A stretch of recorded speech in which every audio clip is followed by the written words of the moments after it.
morning. Hello, everyone. Hello to the herd. Hello to my guest Drew. So this is the new headset since the evil house bunny decided to eat mine. So I am looking for some feedback from the chat how the sound sounds, um, and whether or not the volume's okay. So let me know as we go, and I will adjust accordingly. If you're asking for people to tell you how the sound's coming out, perhaps feedback is not quite the right word for it. All right. So this game is a little bit of a weird one. I feel like I need to do a disclaimer on this, but we're going to wait until after we do intros. Just don't let me forget because it's been a weird, weird day. Drew, welcome to the insanity and the, various audio failures that EV Muck seems to give us on a regular basis. And tell us a little bit about yourself. When did you get into gaming? What are you doing these days? Gaming related, etc., etc. Well, thank you very much for inviting me over. As the goat has told you, my name is Drew. I was once a blogger and streamer. I say once; it wasn't that long ago, for Damage Control blog, and I have been gaming. Well, specifically, paper and pencil gaming since I was 9. The first two games I was introduced to were Middle Earth Role Playing and Dungeons and Dragons, though I can't quite remember if that was the order. And my goodness, I think that I've probably played as much D&D as I've had all other pen and paper RPGs like combined. I'm But so sorry. yeah, well, it's what my gaming group's Forever GM liked to play the most. So, that kind of goes hand in hand. Yeah, there is that. Yeah, though I will say, of the various versions of D&D, my favorite was third and a half. Yeah, why does he call it third and a half and not 3.5? That's just how I roll. But simply because of how the skills were actually useful in that edition. That's that if that gives you any insight into what kind of role player I am. But even though things have been really busy for me lately, and I feel like I'm turning into more of a board game player than a pen and paper player, uh, I've still been learning some new to me systems like Pathfinder, Cipher, Shadow of the Demon Lord, and Blades in the Dark most recently. Yeah, I'm kind of glad you brought up Blades in the Dark because there were certain bits of this that reminded me of that. 100%. Um, yeah. Um, well, thank you very much for coming. I am going to say hello to the chat. Um, Legatus was of course here first. I do not know if he's back currently. Um, it's always hard to tell because sometimes he shows up in the comments like 4 days before I actually go live. Um, because we all know that Legatus actually exists inside the internet and is in fact always here. Um, Good evening, Ben. Welcome. I think this is your second time with me today, so glad to see you again. And Hamsta, are we ready to get our berries huckled? I mean, I feel like we could just roll with that pun, you know, all night. Let's see how many jokes that the chat can come up with for that. So, I'm your Huckleberry. oh, I was right. Legatus was back a half an hour ago. That's just my game. All right. Savage was here about 8 minutes ago. I believe you said that you are at work, so thank you very much, even if you're lurking. I'm really happy to have you here. So, and Hanayama-san, who is here probably to mainly tell me why Japanese role-playing games are better. Um, but in this case, you're probably right. So, post-mortem video. That would be Grim Jim, who has been on this channel a few times. Welcome, Jim. It is good to see you. Um, and do we have anyone else here? Usually people are kind of trickling in for the first 10 minutes or so. So Barf says, "Hold up, what? I, oh, is the game out already? Um, the PDFs are out, and the quick draw, which are kind of the quick start rules, are already out. Um, what I'm going to mainly be going over are the quick start rules. I'll be talking about some of the stuff that's in the regular PDF, but what I'm going to be showing you um, is uh, is the quick draw because I don't want to be breaking anybody's copyrights. However, the quick draw is free, so I figure that's pretty safe. Uh, Grim has very strong feelings about Powered by the Apocalypse, so uh, yeah. Um, and our moderator, he is the Link King. He has found the Damage Control Discord. So talk about that in a bit. Matt, welcome. I am not sure I've ever seen you in chat before, so it's really good to have you. Welcome to the herd. Ah, I was right. Look at that. A couple of comments down. First time here. Welcome very much. You are now officially an eclectic goat. And Farb, I understand. I am always just really happy that you find some time to just kind of pop in and say hello. And I hope your stream goes really well. Um, Matt Funcool, I am doing very well. I'm a bit chilly. My office is quite cold, and it's been a very weird day. But I think we're doing well. I mean, the headphones are working. The rabbit hasn't eaten them yet. It's a good day. Yeah, I'm the next room over from the heating unit, so I'm doing just fine on temperature. Yeah, for those of you that missed it, part, part, a very small part of my weird day today is actually an ongoing thing. My furnace has been running constantly for weeks, ever since it got cold at all, and I couldn't figure out why. Um, the house has been, claiming that it was like below 60, which seemed insane. Except then the house did in fact just start getting colder and colder and colder. Oh, we have a kitty cat. Blink and you miss it. Um, that's all right. I saw the tail go by, Jaws fashion.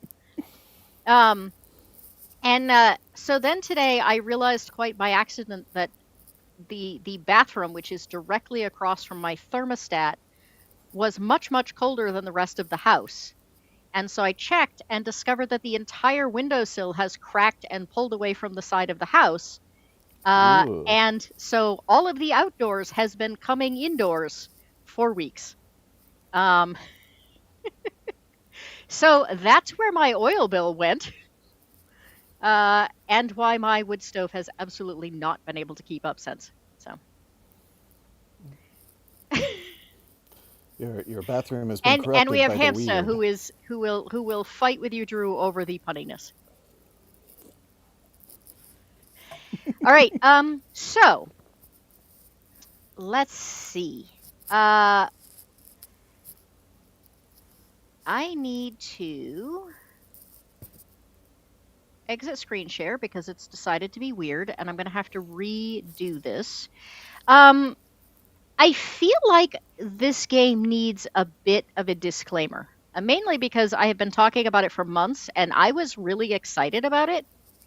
Um, I really thought it was going to be something other than what it is, I guess. Um, I gotta say, their marketing is amazing because I normally avoid marketing. I don't tend to worry about art a lot. Um, I basically wait until games come out and then I kind of judge them based on that. Um, this case, however, I got I got totally suckered in. Um, I love horror. I love westerns. This just seemed like it was absolutely my jam. Um, and then I got the PDF, and it is not. It's kind of a western. Uh, except it's a Western that is trying to be everything for everyone. So it's a Western that involves like samurai swords. Uh, and it is not a horror game at all. There is so in order to be horror by definition, um, I did I did a breakdown of this on Grimm's channel a few weeks ago. So go go take a look at that. Don't get too worried. There are some positives to this game. It's just not what I thought it was going to be. Um, Horror by definition is involves fear, and what makes it different from standard fear is that it is fear of the unknown. It also involves feelings of helplessness, feelings of out of control, and a high risk of death.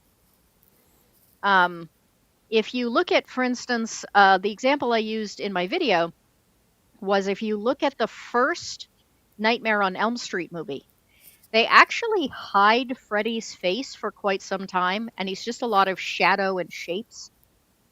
Because once you saw him and once you knew his background, you lost all of the mystery as to who and what was killing everybody. And therefore, it kind of stopped being a horror and started being a comedy, honestly.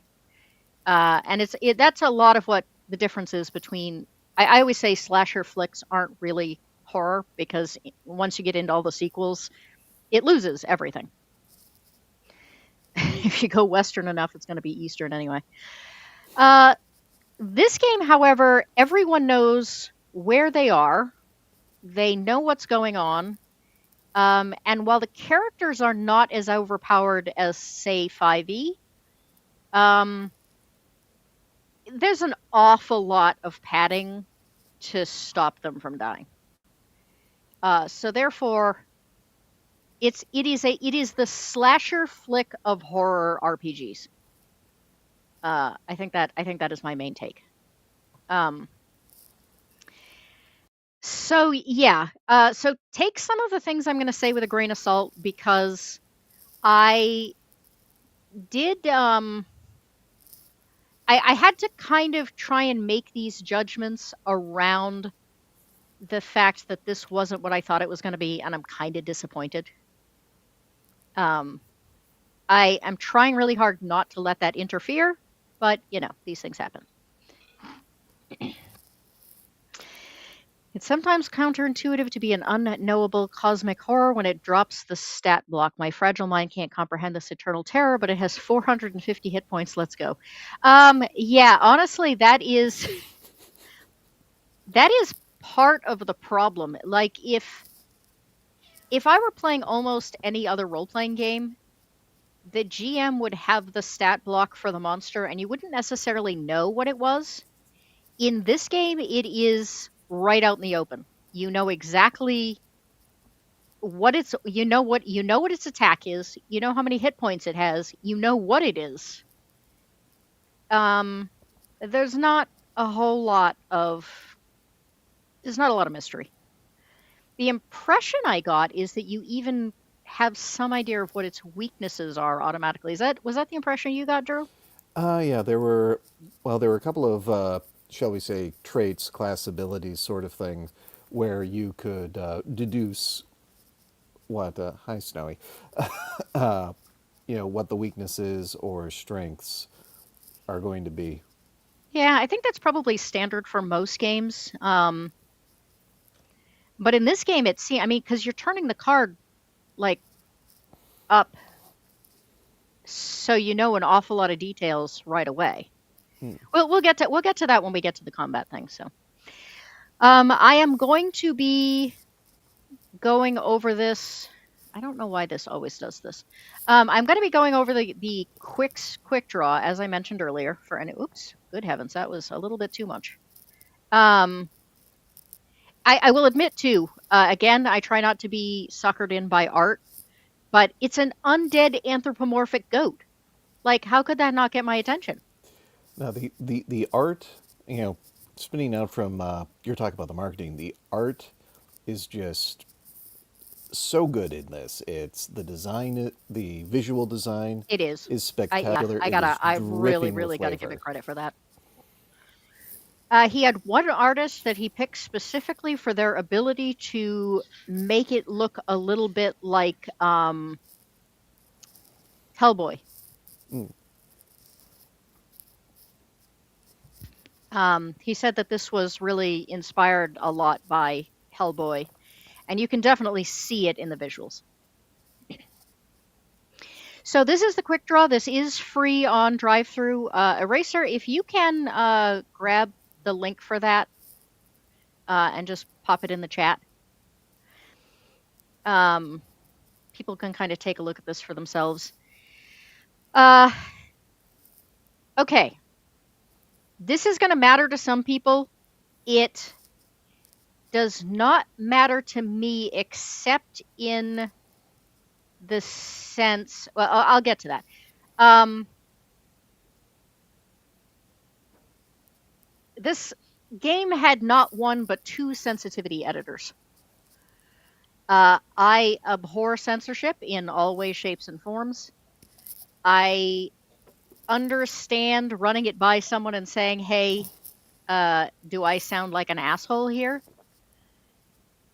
What bothers me about this is that, so there's only one of them is credited because apparently the other one was afraid of getting crap and therefore did not actually want to be associated with this, which in my mind makes them the better sensitivity editor. uh, because it just shows they're not in it for the sensitivity editing. This person apparently makes their living doing sensitivity editing.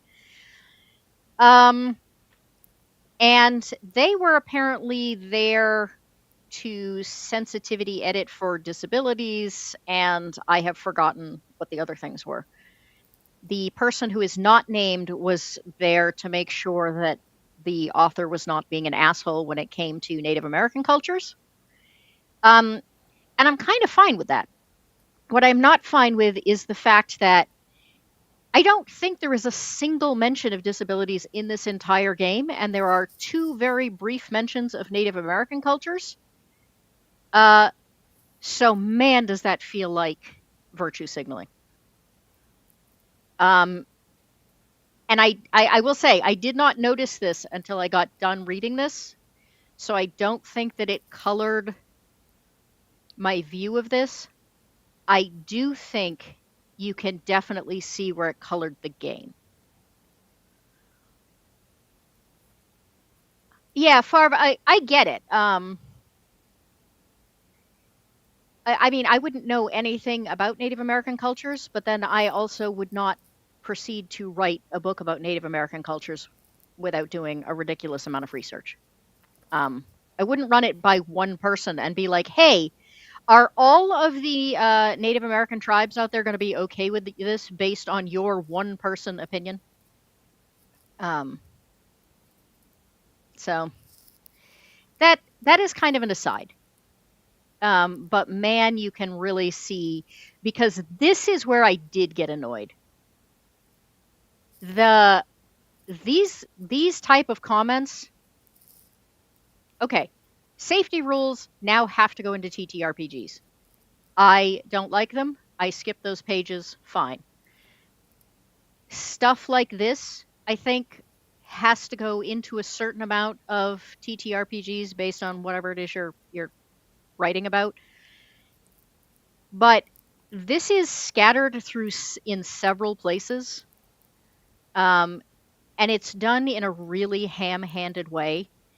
So, like, I just start to get into reading the game, and then it's we now interrupt your regularly scheduled program for the latest thing you should feel guilty about. And it really took me out of the game, and it got annoying after a while. It did not have the effect it was going for. Um, like if if this had just been here, I would have been fine with that. It's that there's a lot of it, and it also proceeds to go into Rich people are terrible. Banks are terrible. Uh, Religion is terrible. Um, it got old. Yeah. Well, I feel like that the whole rich people, banks, religion are terrible. It feeds into the campaign setting rather than straight up moralizing. I think it does too, but I don't think that it fits the world that they have actually written.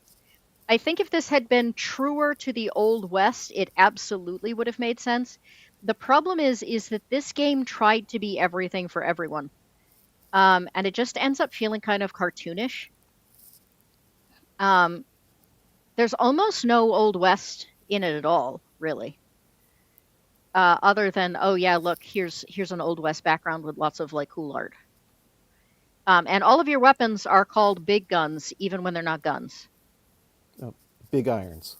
Big irons. That's right. That's right. Sorry, big irons. Yeah, I mean it was part of a general problem with the rule book that things get, it's all for flavor and immersion, but things get very jargony very quickly. And with things like big irons, you could, suss out easily enough that they're talking about weapons. But there's a lot of other vocabulary words that they're throwing in that's absolutely not clear until in a chapter like Much later. Yeah. much later. Like Yeah. I think one big example I would say. Sorry, I'm derailing this, aren't I? But one No, thing, no, you're fine. yeah, no, I, one, I had the same. I had the same thought, really.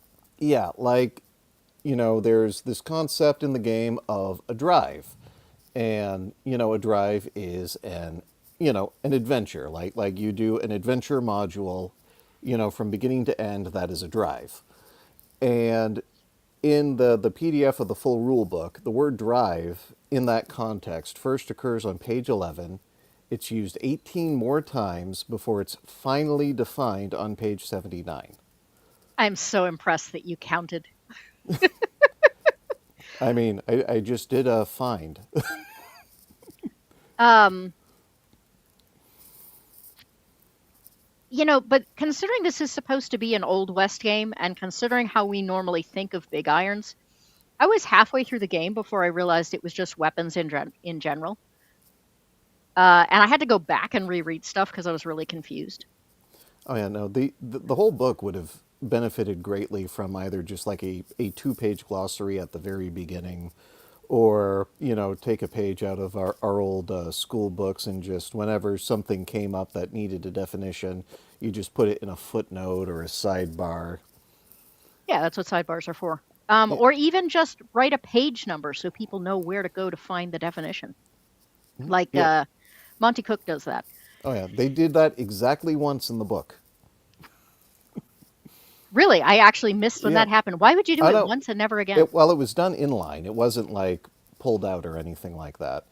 But yeah, you get weird things like damage type is first described in the chapter on traits, and at that point you don't know what the damage types are or where to find the rest of them. Yeah. I kind of want to. I mean, we've got about an hour and a half. I'd kind of like to start at the beginning and just kind of skim through some of this. Um, Unfortunately, one of the things I really do like about this game is the character generation, and the character generation is not in the quick start, which is frustrating. But I am going to stop and talk about it when we get that far. The fact that Huckleberry is in red, I thought was kind of a good, it's a good marketing touch.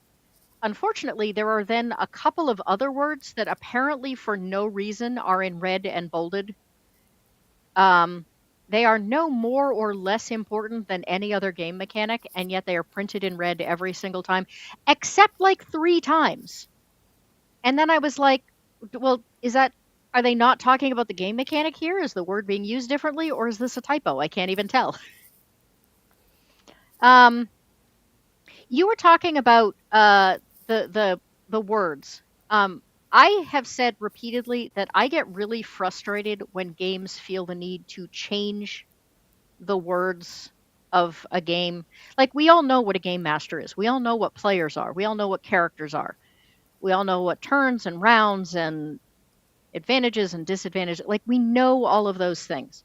unless you are marketing this to people who have never played a role playing game before, people have like a common language. And so when you change everything in a game to a different word for no apparent reason, you're basically making people learn a new language that they don't need to learn. Um, Oh yeah, and that goes far into having when you to. get a chance, come back and take a look because there is some good stuff about this. It's just not right smack dab in the middle. uh, and the beginning is rough. Um, so the fact that you have I mean, the trail boss at least is kind of intuitive. It makes sense. Except that later on in the book, trail boss is used as an in-game term that does not mean the game master, which makes it incredibly confusing. Mavericks are the characters. Um, and I'm trying to remember. It just feels like there was so much terminology that I kept having to flip back and forth through the game. The author of this claims that you can learn the game within 20 minutes, and actually specifically mentions that he has never had anyone uh, give him feedback that trying to learn all these new terms was difficult. I find that incredibly hard to believe, if for no other reason than the fact that the interviewer specifically asked him, there's a lot of like weird terminology in here. Don't people have a hard time with that? Um, which to me is someone giving him feedback that in fact the terms are off. I also wonder how much playtesting was done where he wasn't in the room.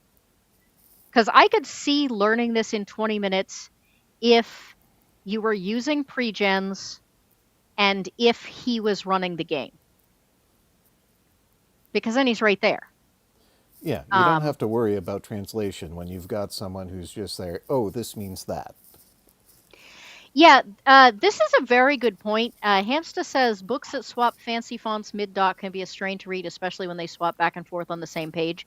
I would also assume if you were using a reader, that would really screw up the reader. So for somebody who got a sensitivity uh, editor for disabilities, that does seem like an oversight.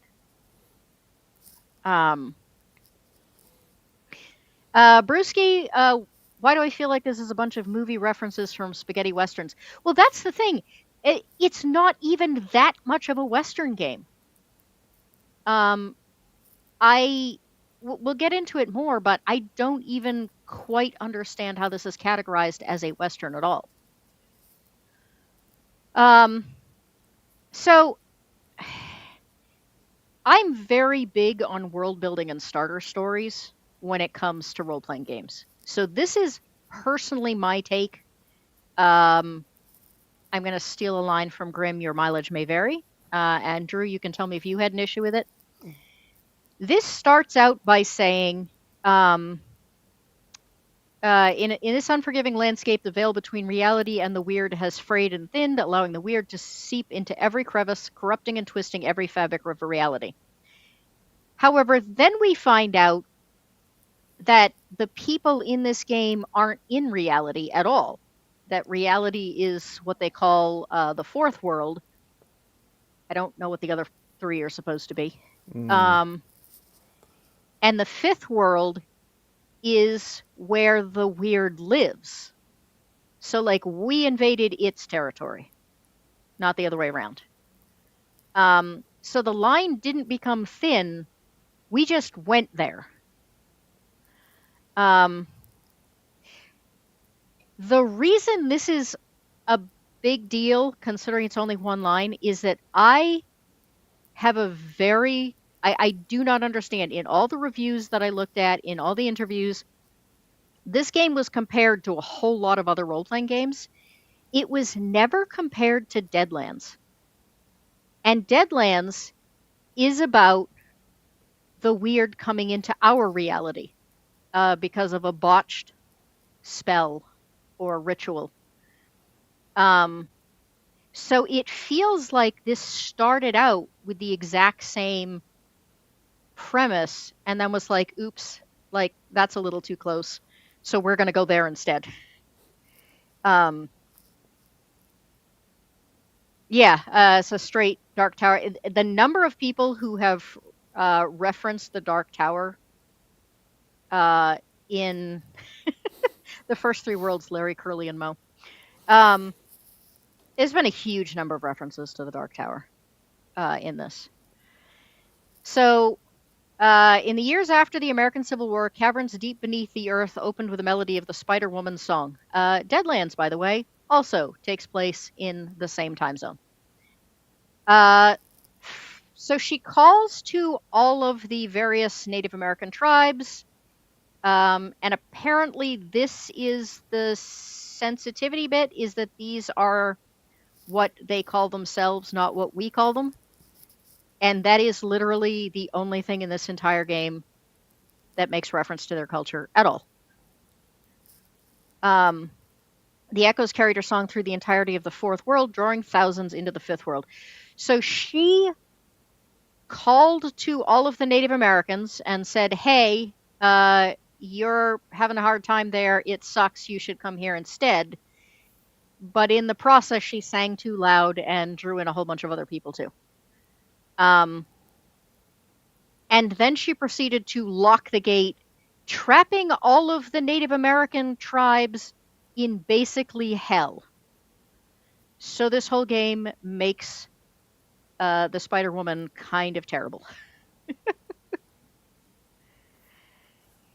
Uh, like they asked Deadlands if they could copy their homework and then would just change it around a bit. But yeah, Um, this is like 1% of a backstory to set it up. Like we don't know. Like there's a lot of implications throughout the adventure modules and other places in the rule book that the fourth world is our world in that time frame, or like almost entirely similar to that world. There's and we're only getting through that from implications that it's based on kind of based on the old west. It has the same nationalities as in languages that existed in the world at that time are referenced repeatedly, but we know very little about what's unique to this place. yeah, except for the weird, which is kind of like, is it a mist? Is it, it says it corrupts everything it touches, but like I don't understand what it is. Like, is it a mist? Is it in the air? Is it part of the earth? Is it a creature? Hey, Yeah, Levistro, welcome. I haven't seen you around for a while. Welcome. yeah, they have a lot of different ways that they establish the weird. In some cases, it's just this force. In other places, even in the fifth world, there is a veil separating reality from the weird that can be torn and passed through and seeped out of and into. So I don't. So maybe the weird is just, maybe there's a sixth world, but they do all this. They say a lot and they say a little at the same time, and I don't know if it's intended, for the game master and the players to kind of backfill the rest of the mythology and tailor it to their desires for their campaign, but it feels just very lightweight. I'm sorry, it feels very what? Lightweight.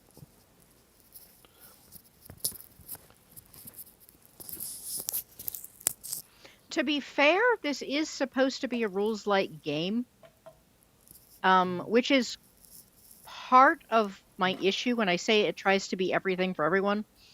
There are some areas where it really micromanages, and then there are a lot of areas where it's just like, we're not really going to give you rules. We're just going to give you an outline, and then the game master just decides what they're going to do. Um, so the fifth world is ancient. Newcomers to the fifth world may see pristine wilderness, but there's an older civilization suggests otherwise.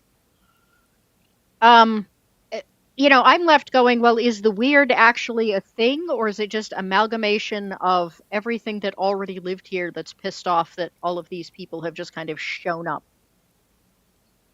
Um,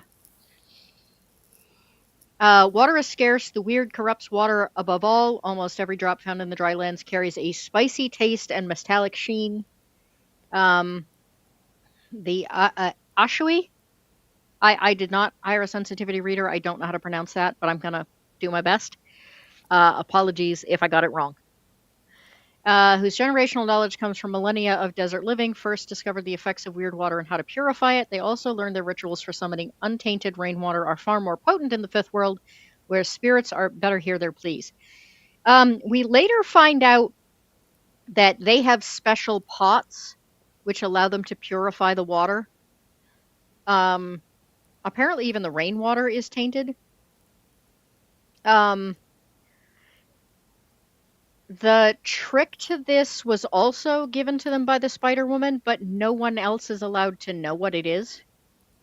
So they are one of two basically tyrants over um, this water source. Um, Greed and lawlessness abound. This is about the only thing that is kind of Wild Westy.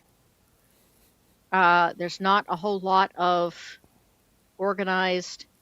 There are a lot of references in this game to the everything would be better if there was a federal government that like made everyone do the same things. Um, which I also thought was kind of weird. Let's take a Wild West game and then talk about why the Wild West was awful and everyone should be organized under a single ruling body. Law exists no farther than a sheriff is willing to ride. I do like that line. Here's another one. The American West was not tamed but stolen. Great art, though. Playing the game. Uh, this is another issue. I am sort of well known for the fact that I don't like games that require tarot cards. This game does not require tarot cards or specialty cards. It just requires a regular deck of cards. But every player has to have 2 sets of dice and 4 what they call aces. But the aces don't actually have to be aces. They can just be markers of some sort. The game master has to have the game master does not roll dice. The game master entirely uses cards. So there has to be a deck of 52 cards with the Joker, or 54 cards with the Jokers.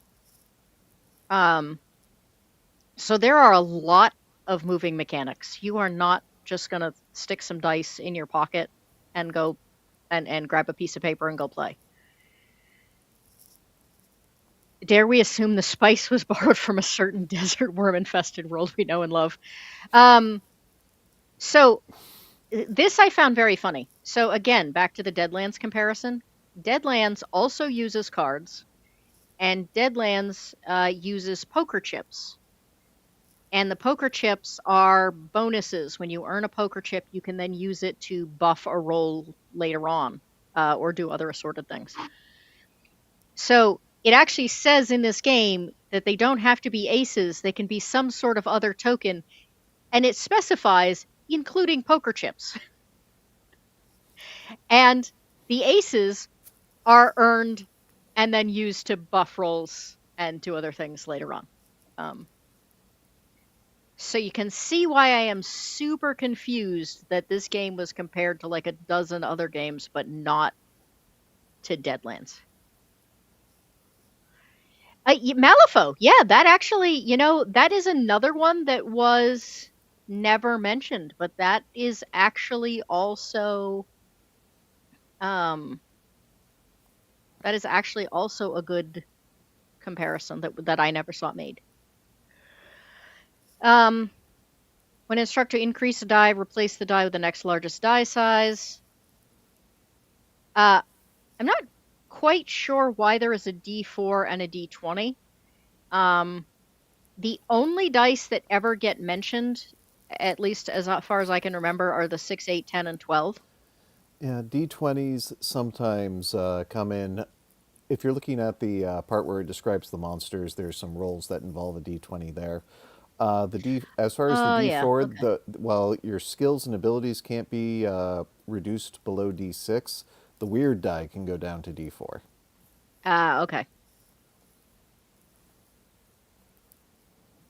Um, so this is one of those games where you basically have your attributes and you assign one die to each attribute. So you have one that's your D6, you have one that's your D8, one that's your D10. I don't mind those, honestly. There seem to have been a bunch of those that have come out recently. Mm. Um, it's hard to get used to, but I do kind of like the idea. Uh, the skills, there are what, 9 skills? Am I remembering correctly? Um, and you have to assign a D6 to a certain number, a D8 to a certain number. Your 10 has to go to your like shooting skill, and then the D12 has to go to something else. So you can't even make shooting your highest skill, which I thought was strange. Like it's in the rules. Um, oh No, yeah. you can make it your highest skill, but it can't be lower than a D8 if you don't. No, it's actually written that you have to the D20 D10 must be your uh irons skill. That differs between the quick draw and the rule book. Huh. Well, maybe they did make some changes. Yeah, I mean, the rule book that you got is says it's version 1.4, so that might have Well, just been an update. I have read both of them. And I honestly don't remember which which version I found it in. So, Mm. um Sorry, I'm being the rules lawyer here. no, that's fine. Um uh so basically what happens is you roll one of your attribute dice, you roll one of your skill dice. The target number is always 10, and that bugs the heck out of me. Did it you, or is that just me going, no, that makes no sense. No, I mean, it makes sense in the sense that the way they manage the die rolls and die sizes. Like the worst roll you could possibly make is a D6 and a D4. So you have to roll perfect to actually make a check in those cases. And as you boost your skills, or as you boost, or as you gain benefits, your raises to increase your die size, your busts to decrease them.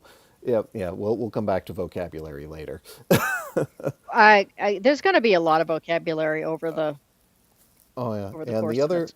and the other thing about having a fixed target is just how important the ace economy is, because when you roll over the target, it's not just a success, you also get aces to spend. It seems like you can get a lot of aces, and it is very confusing. You can get 4 sleeved aces, but then it feels like you can also be dealt aces as long as you use them immediately. Yes. Um, and they say, like one of the interviews, he makes a comment about, aces are designed to be given and used very quickly. I don't understand how he has never run across a party that's into resource hoarding, because all of the parties I play with are into resource hoarding. I think there are two factors that play into that. First is the hard cap on hoarding 4 aces. So if you already have 4, there's no reason not to just use the new ones as they come in.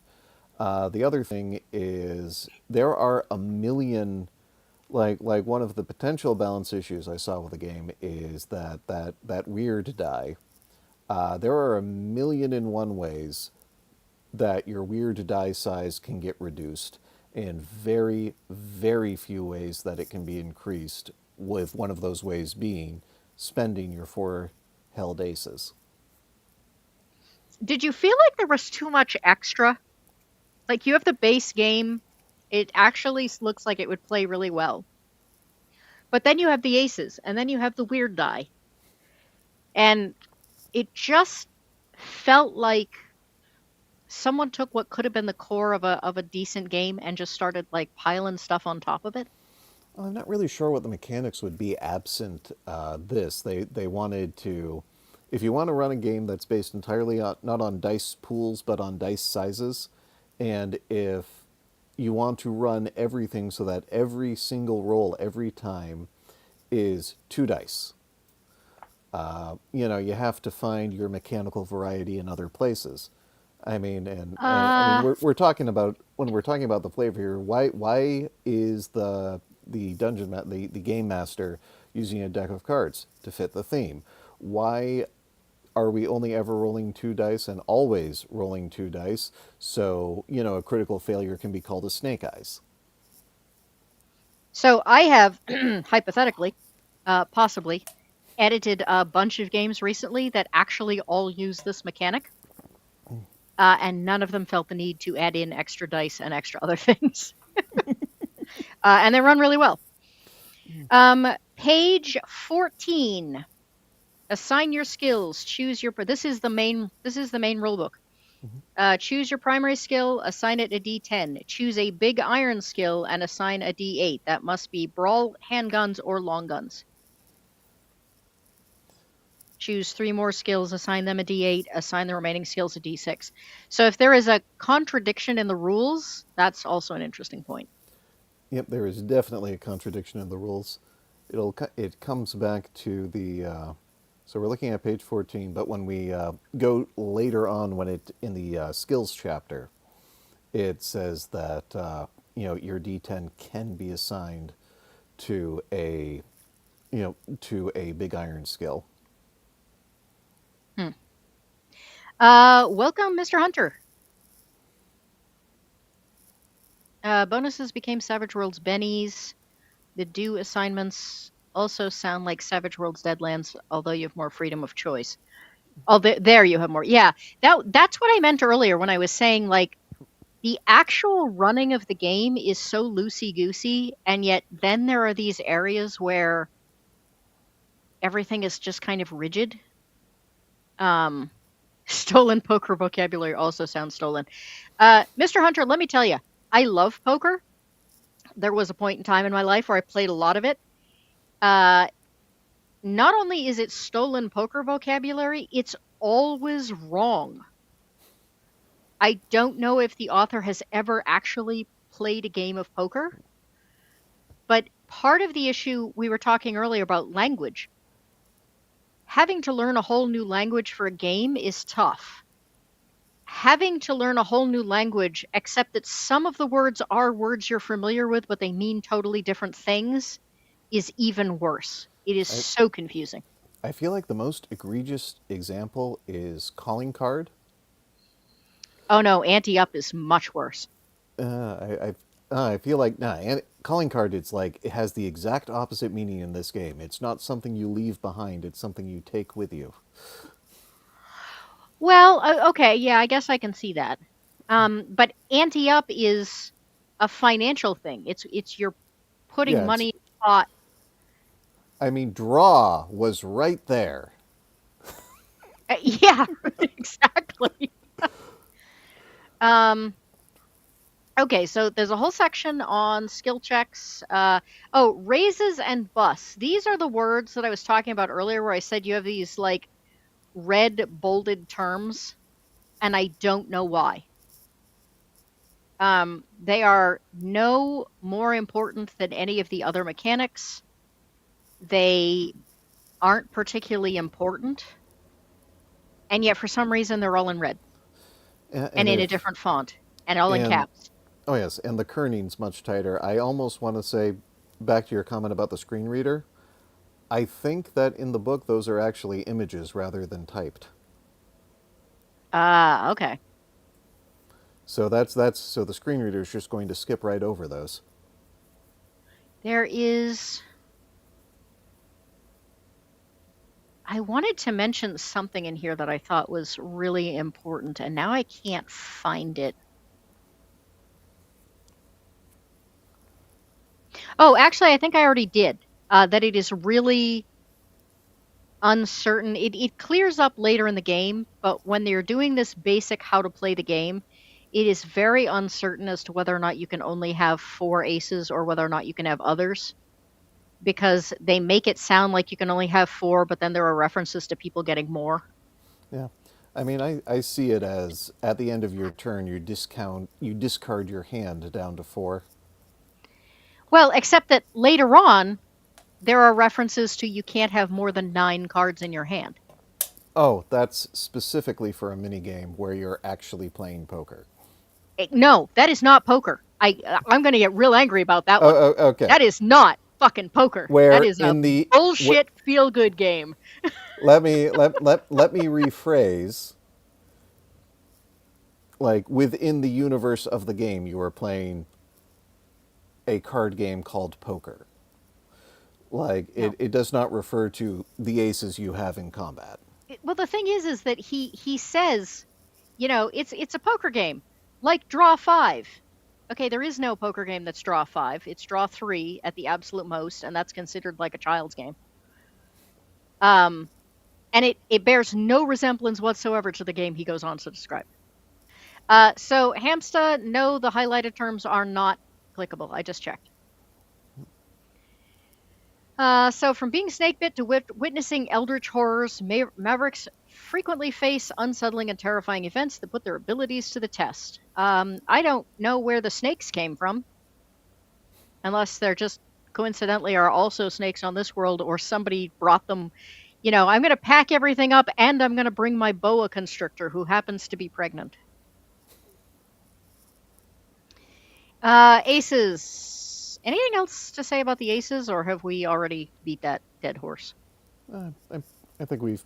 I mean, we haven't like described how they're actually used, but I feel like we don't need to do a deep dive. Oh, this is great though. So in the using of aces, you roll your dice. You know that you have to hit a 10 in order to be a success. You don't have to use your aces until after you've rolled your dice. And yet it says they must be used before the outcome is determined. Right. There's a apparently there is supposed to be a cordial pause before the game master describe what's happening. That, except for references to like the importance of role playing.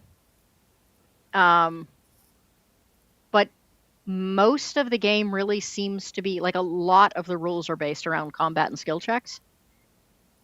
Um, the logic apparently being we're not actually going to tell you what's in this world or what you should be doing, because we just want you to make it up as you go along, because we don't want to interfere with the role playing. Hey Rio, welcome. Yes, I am doing quite well, thank you. Raises and busts. They're basically your dice go up or your dice go down. That's pretty much it. It's another. It's their equivalent of advantages and disadvantages in 5e, or Banes and Boons if you're playing Shadow of the Demon Lord. I think it's kind of like what you said earlier. When the target number is always a 10, you've got to like throw some difficulty in there somehow. Yep, this is how a game master's intended to manipulate the difficulty by just reducing die sizes. Yeah. Ante up. So the game master, sorry, the trail boss, never rolls dice in this game, and I hate that. It is the only thing I dislike about Numenera, which is a game that I otherwise love. And I generally tend to house rule it out, because otherwise, as a game master, I get real bored. Um, I don't get a chance to be all that creative when I'm just kind of letting players do their thing. Um, in this case, what they do is they instead they draw cards. So each attribute is a suit, and so you pull your monster out, and your monster has a list of 4 moves it can take based on different attributes, and then you draw a card and it takes. I was a little confused as to how the numbers came into play. I know the face cards were real bad, um, but the suits were much more clear as to what they do. There's an example in the thing where they basically have a monster card, and you can see, well, this is what it does with the grit. This is its grit move. This is its. Um, See, this is what I mean about language. I have to like actually look. This is its quick move. This is its grit move. This is its reckon move, and this is its spirit move. Because we couldn't say strength, dexterity, uh, willpower, and, and intelligence. All flavor. Yeah, except the flavor just leads to confusion. Oh yeah, Like no, I it's said, I kept very having to go it's back. I kept having to like flip back and be like, wait, what does this word mean again? If I yeah. put the book down and walked away for a while, then I couldn't remember what any of the things were when I came back. Yeah, I mean, I can see people having a lot of fun with it if they play a lot of Huckleberry, but it's just such a barrier to entry. Yeah. Um, and it's needless barrier to entry. That's what frustrates me so much. Even the cards. Like, what's wrong with just rolling a d12? Flavor. You're using cards because Wild West. Well, and because somehow you're giving more, um, it's more player focused if the GM isn't rolling dice, despite the fact that they're doing exactly the same thing, really. Yeah, because like, anything a player does outward is an attribute check. Anything that's coming in toward the player is a save. Yeah, I don't know. Yeah. Uh, Screen reader in a computer at least doesn't care about the font. The images should have alt text if those sensitivity readers did their job. Well, that was my question. Was whether or not that did actually happen. Because again, the the things the sensitivity reader was supposed to be discussing, at least according to the interview, apparently what happened was they just cut them out of the game completely, which is which is why I'm kind of so disgusted by the whole thing. Um, when a face card is revealed, the weird has turned against. I always want to say word.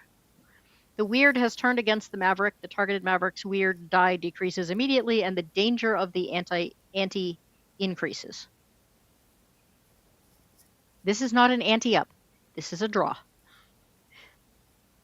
I do not know why they use that term. Um, so did you notice? Does the number otherwise have anything to do with? no, nothing. It just matters whether it's a face card, that's something different. If it's an ace, it's something different. If it's a joker, it's something different. And a number card is just proceed normally. Yeah. See, needless complexity. Um, okay, chips. Chips made me laugh. Do you know why chips made me laugh? Can you guess?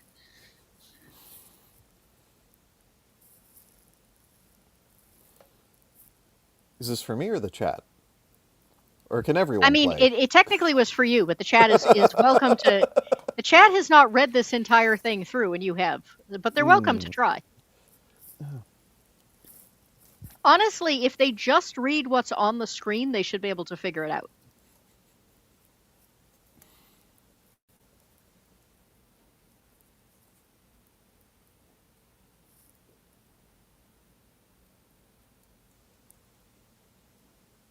No guesses? Say again. No guesses? Um, chips are a special type of currency, forged from weird silver.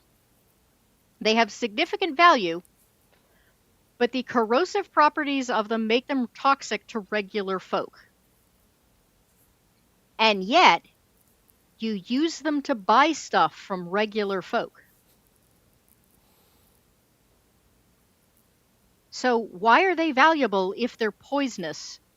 And why are you getting goods and services from people they will kill?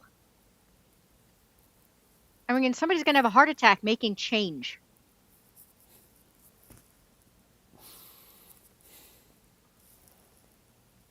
And despite the fact that they are special currency and there are references to other currency, uh, there is no other currency in this game. Toxic acids. Hamster, that was good. Um, yeah, there are like references to like investing your money. Rich people are bad, but not if they're the players. Um, so you can invest your money. Oh yeah, and investing is like a key progression for the players. It is, except that there are no references to what that money actually is, other than here is your level of wealth. Um, and I found that so weird. Here is a strange currency that should be considered like not valuable at all. I mean, don't you usually go shopping with like depleted plutonium? I mean, honestly, in that case, it probably would be super valuable, but I was thinking more like trying to buy groceries with arsenic. I mean, throw in some old lace and we got a deal. Um, so yeah, quick, grit, reckon, spirit. They're all the same attributes that almost every game has, except once again, they've been given different terms. There's another explanation about the weird. Oh yeah, that's another thing. The organization of this game drove me crazy. Uh, the weird is like 5 pages back, and then you see it again here. Um, downtime. What do they call the downtime? I've forgotten. Oh, I've had to remember so many words, I've lost that one. Yeah, But they do definitely have a word for it. but they mention Well, it, actually, and no, then they have two words for it because in some cases they call it putting down roots, and in other cases they have there's a one word for it as well. I thought putting down roots was like retire. Well, now I've forgotten. I'm thinking of the other one anyway. Because like you can have like personal downtime, and then you can have like group downtime. Yep, at But the end of a they season. mention like you can have downtime, and now we're going to go on and talk about something else, and then we're going to come back to personal downtime, and then we're going to. Yeah, and you can have group downtime after a season. How long's a season? Well, it's 6 stretches. Yeah, they did the same thing with distance too. They were like, we didn't want to put an exact number on distance because that will like interfere with creativity. And then they go on to put an exact number anyway later. Well, no, they said about, which is probably a good thing because instead of interrupting the game with like specific numbers, you're going to interrupt it with the fights people are going to have about whether or not they're within a specific number. What it seemed to amount to was we want to do theater of the mind. We don't actually want to have to remember where anyone was or is standing between sessions. So we're just gonna make it up and call it the weird. Um, and I don't want to take notes. He does actually at one point say like it's too hard to remember where players were last session. Uh, okay, so skills and abilities. Man, I do love the art. Art does not make a game, but I really want to look up the artist now. Oh yeah, and the design. If you, I don't know if we can show any of the adventure modules, but the first page of every adventure is this gorgeously rendered like wanted poster, or something that's like a job advertisement just posted in the town hall or whatever. Skills are just kind of a basic skill layout. My only issue was that I really think they could have cut all of these skills in half because bushcraft represent a maverick's ability to survive and thrive in the wilderness. It might pair with reckon when they're looking for the best position to lay an ambush, or quick when they need to swiftly apply first aid to a wounded ally. And then says, for example. You just gave an example. You don't need to give another one. And Pa- it does it on every single one. Pastime was the word we were looking for. Yes, pastime. Thank you. And then this is one of my personal touches, and this is not this game. I loathe education as a skill. Um, I have multiple degrees in one very specific answer. If you ask me to take an elementary school math test, I will fail. So to have education, like, just as an overall thing, always bugs the heck out of me. Um,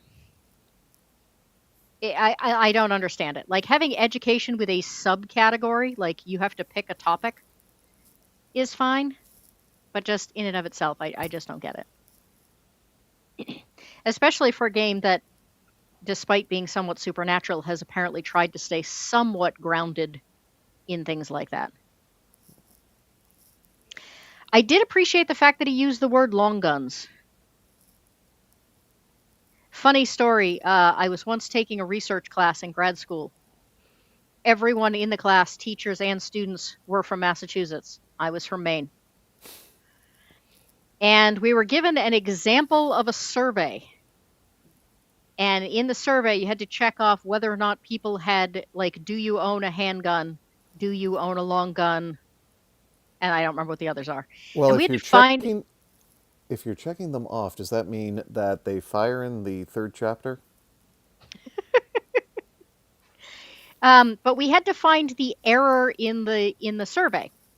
And the error apparently was people would not know what a long gun was.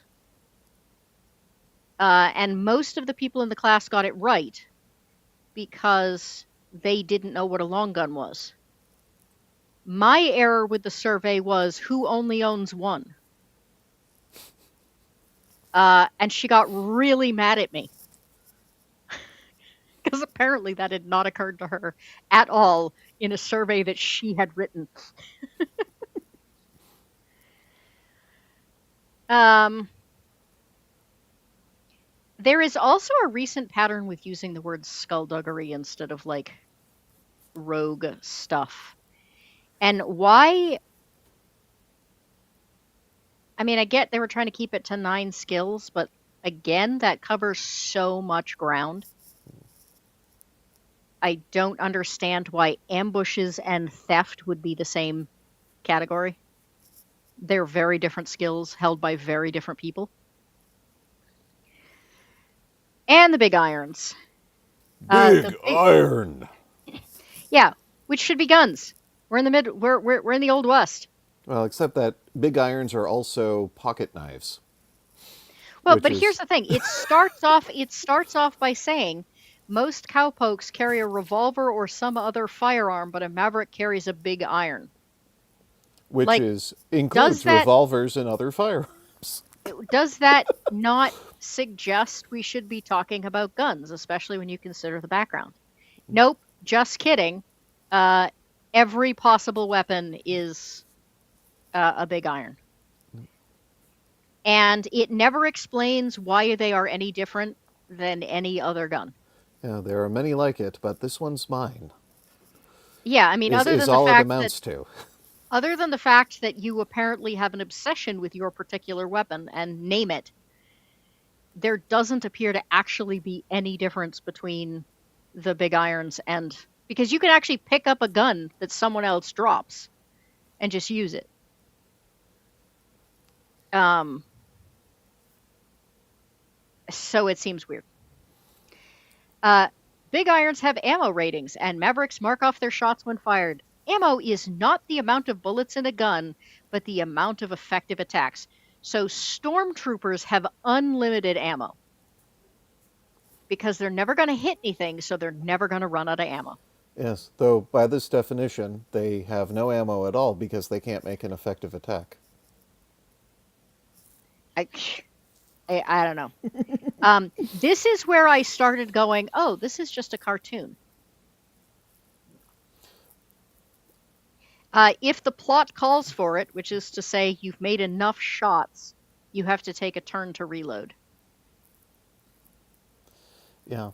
I mean, they like to throw around the word cinematic in the rules, and I feel like that's wearing some of their inspiration from Blades in the Dark uh, a little bit there, but and also the way kits get used, but that's later on. The kits was what really made me think of Blades in the Dark. Yeah, Oh yeah, that it was very explicit there, yeah. but I feel like the cinematicness, like it doesn't raise to that level. It's not like a carefully crafted scene. It's wild. It's not Tombstone. It's Briscoe County Jr. It's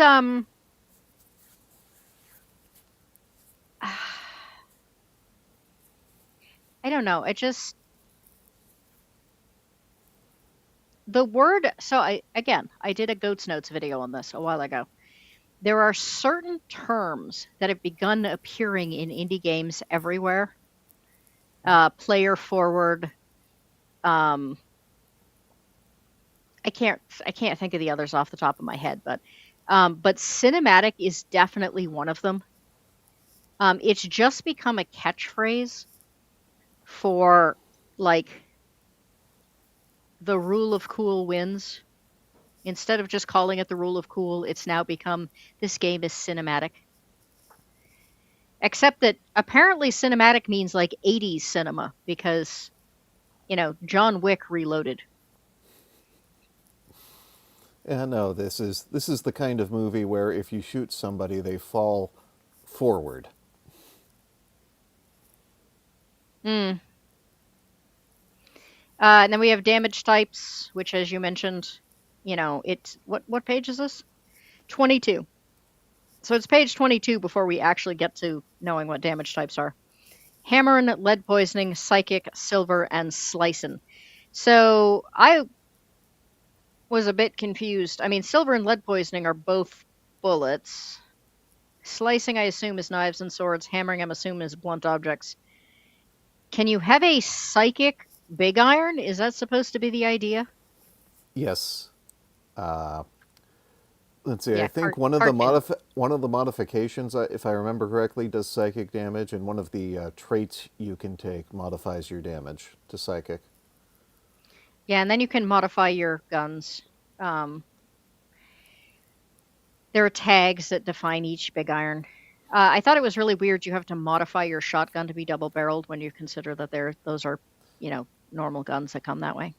Honestly, all the stock weapons kind of suck. They're very much intended to be modified. Like if you're starting with base characters, you're going to be doing very small adventures to start until you build up that war chest and actually, get equipped properly. Oh yeah, the horses. The word machine in this confused the heck out of me. I thought literally, I thought we were talking like some cybernetic, weird powered thing. No, it means you ride in a carriage instead of just on the horse's back. Um, and you do not find that out until what, halfway through this. Oh yeah, and they're Um, very and it, very weird and overly specific rules for the movements of these machines as well. yeah, this is one of those areas where they got really micromanagey, and I don't understand why. Um, and there's a whole thing about like attacks against machines, and the machines seem to totally ignore the fact that they're being pulled by horses unless you specifically have the horses trained as riding horses as well. So not only did this person never play poker, they have never been around livestock. Yeah, I would. I mean, if I were running a game of this, I would actually just, you know, not involve the whole ride chapter. Uh, Thank you. I was actually just going to say that. If I ran this game, I would just cut this entire section. Um, this is another area where it's really funny though. Stock animals. Um, Stock animals cannot be bought or sold for chips. And then you come down to the stock animals, and they proceed to have chip costs. no, the only stock animal is an undefined animal. Like everything else are actual animals. Like it's stock, and then when you train it, it becomes an animal. The Maverick may use the steed as a generic mount called a stock animal. Yep. So like if you're using a camel, you're not using a stock animal. Also, Okay, so why are you're saying stock animal is a separate category from the rest of these, correct? which is then weird because bison and camel don't have prices. Yes, because not all of the non-stock animals can be bought either. Nor does Mustang, which absolutely should have one if that's the case. Ox is not a riding animal, so that should not have a chip cost if that was the case. The rules in this are very erratic, is kind of what I was trying to get at. Yeah, like it needed another pass or three. Um, Faithful steeds, you can get a wild mount. So, despite the fact that you're buying an animal that has supposedly been trained, oops, we accidentally sold you a bad one. Yes. Also, you see that table two there on personality. What are the gameplay effects of the personality? None whatsoever. You're just rolling for flavor. Um, yeah, one would think that if you rolled a one on this table, that would have some like social effects when you ride into town. Entirely at the discretion, rule of cool, storytelling. Yep. And here's the kits. So the kits, like you said, actually, I'm just going to let you go ahead with this because I think you have played Blades in the Dark more recently than I have. Um, So, so for people who aren't familiar with Blades in the Dark, that's another game that's classified as cinematic. But all of the action in Blades in the Dark, it's like a heist in a heist movie. And you start on the heist, and as you're going through, there's all sorts of equipment that you may or may not have brought with you that's in Schrodinger's box. And when you encounter an obstacle that you need to use a piece of your equipment to overcome, for storytelling purposes, you have a flashback to back when you were planning the heist, and you're like, oh yeah, so we're going to use this. We're going to use this set of lockpicks to get through the door. And it's a basically a similar thing here. Like your Maverick can own many kits, but they are limited in how many that they can use on a. Let's throw all the words here in here. Their wealth level determines how many they can use on a drive because I don't know why. Like the amount of money you have in the bank determines how many pieces of equipment you can take with you. but rich people are bad. Yep, rich people are bad, but they're a lot more useful on an adventure, let me tell you. I mean, I guess however rich you become as a player, it just does not compare to the big corporations out there monopolizing the water and what for. This is the other thing is that like I could get behind the chip cost if it was only used for, special weapons and special steeds. But no, it's bandages and chewing tobacco. Yeah, a lot of the kits, the only purpose is to, you know, add a raise to a particular attribute or skill roll. And they don't have like a mechanical function. And then you have things like explosive rounds, which affects the damage type for a particular attack, sometimes for the entire battle. The one thing I will say about Blades in the Dark, so I will admit, I really struggle with that aspect of Blades in the Dark. Um, Partially because I've GM'd way too much, but partially because I tend to think very linearly. So the idea of the whole flashback thing is really tough for me. Um, but like your character can only choose from very specific kits. Like that's part of what makes your character special. And in this case, you appear to just be able to use any kit. Yeah, one of the things for as far as character building goes is that there's no such thing as an untrained skill in Huckleberry. Like Mavericks are determined to be like they might have some things they're better at, but they're generally good at everything because yeah, that's just what it takes to survive out in the weird. Ugh. Oh, hey, there's the calling Mm. cards. I kind of like the calling cards actually. Hate the That was name one of the though. things I wanted to call out as um, if you think about a lot of cinema, we remember specific characters for having specific things. Um,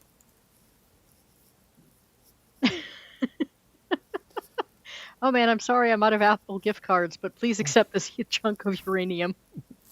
Oh yeah, no, this is something like like I want to say the that musical pocket watch and oh my God, wait, I'm losing my mind. What's the name of that Clint Eastwood movie? Mm, I mean, there are a lot of Clint Eastwood movies, I know so it's specifically one of the, the Man Without a Name from that the trilogy. good, the bad, and the ugly. No, I want to say it's either the good and bad. Is it? Maybe it was for a few dollars more. I am like absolutely certain it wasn't a fistful of dollars. Come on, chat, do Anyway, your thing. we're down to 35 minutes, so Oh, sorry. Keep going. um, I also do want to take some time to mention that the creating a character, so you have your attributes, which are kind of standard, you have your skills, which are kind of standard. There are, however, traits, and I like the traits. I am confused by them because it proceeds to say that everyone in this game is human and that any aesthetic appearances are just effects of the weird and they don't actually have any gameplay mechanic differences. But then you have these traits which say specifically that you are you have vampire blood in you, you have fey blood in you, you have lycanthrope blood in you. Um, so you're definitely not human. So, but that aside, I really enjoy the traits. I thought they really were well done um as far as character development. I was a little confused why they're first on the checklist, especially since they are not first in the actual book when they're like labeling things out specifically. They give you certain bonuses to various roles. Some of them actually have disadvantages, which of course means no one is ever going to take those ones unless you really are a hardcore role player. Um, but so, for instance, the blood traits are my favorite. So you can be damned, which is kind of obvious. You can be a Mhm. devil's child, so you have demon blood in you. Fey child, a Haxan, which I am not certain what that's supposed to be, but Oh, that's the one that can modify your damage to psychic type. okay. You pour your blood onto the bullets or something like that. You have ironclad, which are basically cyborgs, which is why I thought when they were talking about machines, they were talking about like cyborg horses, because people can be cyborgs somehow. Yep. Somehow they're Um, not even talking about a train. that's a good point. There are leeches, so you're basically a vampire. A natural basically means you don't have any of those things. You can be psychic. You can be a uh, pyrokinetic, so you can start fires with your hands. You can be a skin changer. You can be a spirit talker. So yeah, very definitely not regular human unless you choose to be regular human, which no one is going to do. Depends on if they want to double up on other traits, I guess. Well, that's true. You do get bonuses to other things. But to say, everyone in this game is human and everything is just aesthetic choices. Yeah, one of the things that, as far as damage types go, that was also seemed very weird to me is that like silver is its own damage type because there are certain things that have an aversion to silver, like lycanthropes and certain other enemies. But there's also a bunch of enemies that have aversion to iron, but but they didn't pull that out as a separate damage type. That's a good point. I mean, I noticed that for salt, there are literally like shotguns that just shoot rock salt. Yep. So it is kind of strange that they, yeah, that's not a damage type though, is it? It's just, No. huh. That's a good thought. Yeah, I mean I think the only difference with the rock salt shotgun is that it deals non-lethal damage instead of lethal, rather than adds a salt attribute to your attack against things that have aversions to salt, like I think it was the spirit. Oh yeah. So then there's the wealth. Um, there are also a lot of contradictions here. New Mavericks start with wealth determined by their hole in the wall. It's usually hard up, but if that's too hard, your party can just decide, nope, we live somewhere richer. Is that how you took that? Because that was kind of how I took that. Yeah, that was more or less how I took it. It all depends on like, are you starting this campaign at level 1 or are you starting it at level 5? Kind of idea to me. Yeah, it does say that. So that's the other thing. You don't just go out and make money off stuff. The whole region has to prosper in order for your wealth to increase. Yeah, no, that was an interesting. That was I thought that was kind of an interesting mechanic because there's a lot of like rules about forced retirement of player characters. So like the one thing, so if you had a very long campaign of this, the one thing that would be the constant, like your base, your hole in the wall, that town, is the constant throughout as Mavericks come and go and over time you make investments in that town and you attract new shopkeepers with new capabilities, because if you start with that base bare hole in the wall, there's not going to be a blacksmith to upgrade your big irons until the town attracts one. There's not going to be a sawbones to heal mavericks that have taken a fatal injury until one moves to town, because it's growing. There's people. Well, but you can take a 10-hour course and become a Sawbones in this game. So, Yeah, also true. um, yeah, and then we have scrapes, which, most people think of scrapes and they think of, children's scuffles. Nope, nope. This is going to be you getting shot in the face. Yep, we got in a scrape. We did. We on this stretch of the drive, we got into a scrape. Annie up. Uh, sixes and sevens. That was when. Okay, so I saw sixes and sevens and immediately made assumptions about the age of the person that wrote this. Because sixes and sevens, I believe, isn't that the term that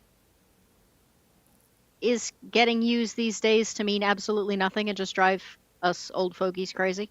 That was in a song. It'll pass. No, when I see sixes and sevens, I think of British slang. I don't know that one. Yeah, someone could be all sixes and sevens. Still don't know that one. What does that mean? That means that in a tizzy, mixed up, Ah, okay. and more vulgarly, mentally insane. Okay, well, that may be what that's supposed to mean in this case, though. Yeah. But I saw sixes and sevens, and immediately when you combine it with the sensitivity reader and the fact that everyone on the team has their pronouns, Um, None of those things are things that irritate me, but when you combine them together, you make assumptions about the age of the writer. Writer turns out to only be somewhere between 2 to 5 years younger than I am. So that was a bit of a surprise. Yeah, but it's also weird that they just, like sixes and sevens is just the name of the battle system. It never comes up again. But it gets There's a lot of words like that, though. it's confusing though because there's a status effect called aces and eights, and there is nothing else in the game named after two cards. Just these. Um, Skill check here is not in red, but has that same bolded bulk thing. Um, has that been? Did I just not notice that in other places because it wasn't in red? Uh, no, you've definitely passed over it because they always do. They always format ante up that way. Oh, there's one of those lower on the page even. Okay, so it's just the red that is the weird game terms for those two. They're formatting other things this, but like we have simple and complex actions which are like written exactly the same. Turn and round are written normally. Maverick is written normally. Trail boss is written normally. Like I just don't understand like what gets you capital letters and what gets you red. Like what's the I mean, I know this is a layout thing and it Uh, really doesn't matter to the game. it's just all But for sixes and some reason it sevens. just bugs the heck out of me.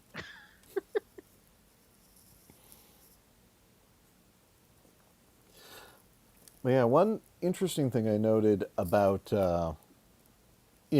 that's another like rule of cool cinematic application in the battle system is that the number of enemy actions is determined by the number of players. Like each one is going to be challenged by an enemy or a hazard, depending on the situation. Uh, each round of combat, even if it has to be the same one, even if it's you're against one enemy, they're going to take four actions because, each player has to have a challenge.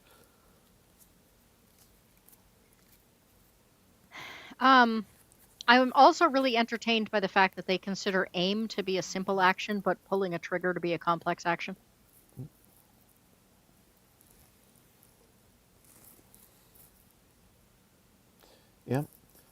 Yeah, it's just, it's divorced from like real life or logic. It's just simply so, you know, it's easy to get an extra simple action. We don't want you to use it on an attack.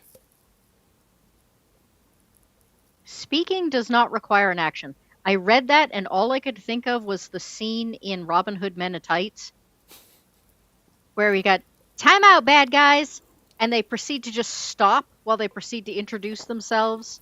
And he like fixes his shoes, and then he's like, "Okay, time in," and like then the battle resumes. Um, because I totally would have players that would have long, drawn out conversations about how the next round was going to go if talking did not take a turn. I always say 3 words or less. I mean, I've seen movies where people have a conversation while falling that would take 5 or 6 times the actual length of time it would take to fall that distance. I mean, if it's outside of the game, that's one thing. But when your characters in the game are having a conversation about the fight that's going on, when they couldn't possibly, like, they'd be screaming at each other across the battlefield while fighting. I mean, would you use the word cinematic to describe Robin Hood Men in Tights? I mean, not really. Mel Brooks should just be his own category. Skedaddle, because we couldn't just say run away. Movement. Huckleberry does not precisely define movement.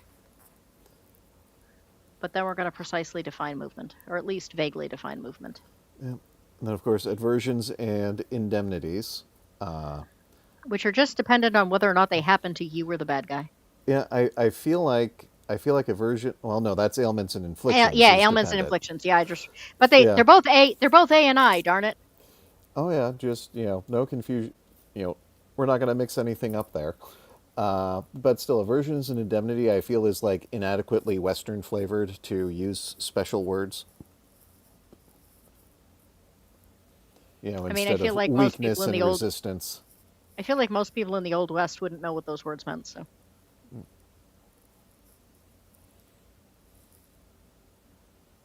ailments and afflictions. Yes, this is the one that depends on whether or not it happens to you or the other guy. But we're going to put them on the same page. Oh yeah. Oh, there's aces and Um, eights. this means that player characters cannot pick up bleeding. So Correct. if the other guy gets shot, they can bleed to death. But if you get shot, you can't bleed to death. Yeah. One of the patterns. Despite the fact that I'm pretty sure that later on there is an example where there is a player character bleeding to death. Yep, you can't bleed to death. You can't catch on fire. You can't be blinded. Um,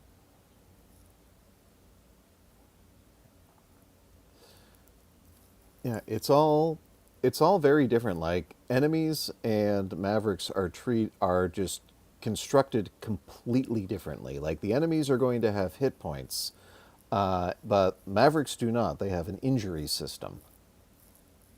and again, it really feels like they took bits and pieces out of different games they liked and kind of cobbled them together. There's been a couple other games I've read recently that I have to do reviews for that I look. This one is not as bad. There are some of them where it very blatantly was like, oh, this came from this came from this game, and this came from this game. And they just layered them on top of each other because they liked all of those mechanics and didn't want to leave any out.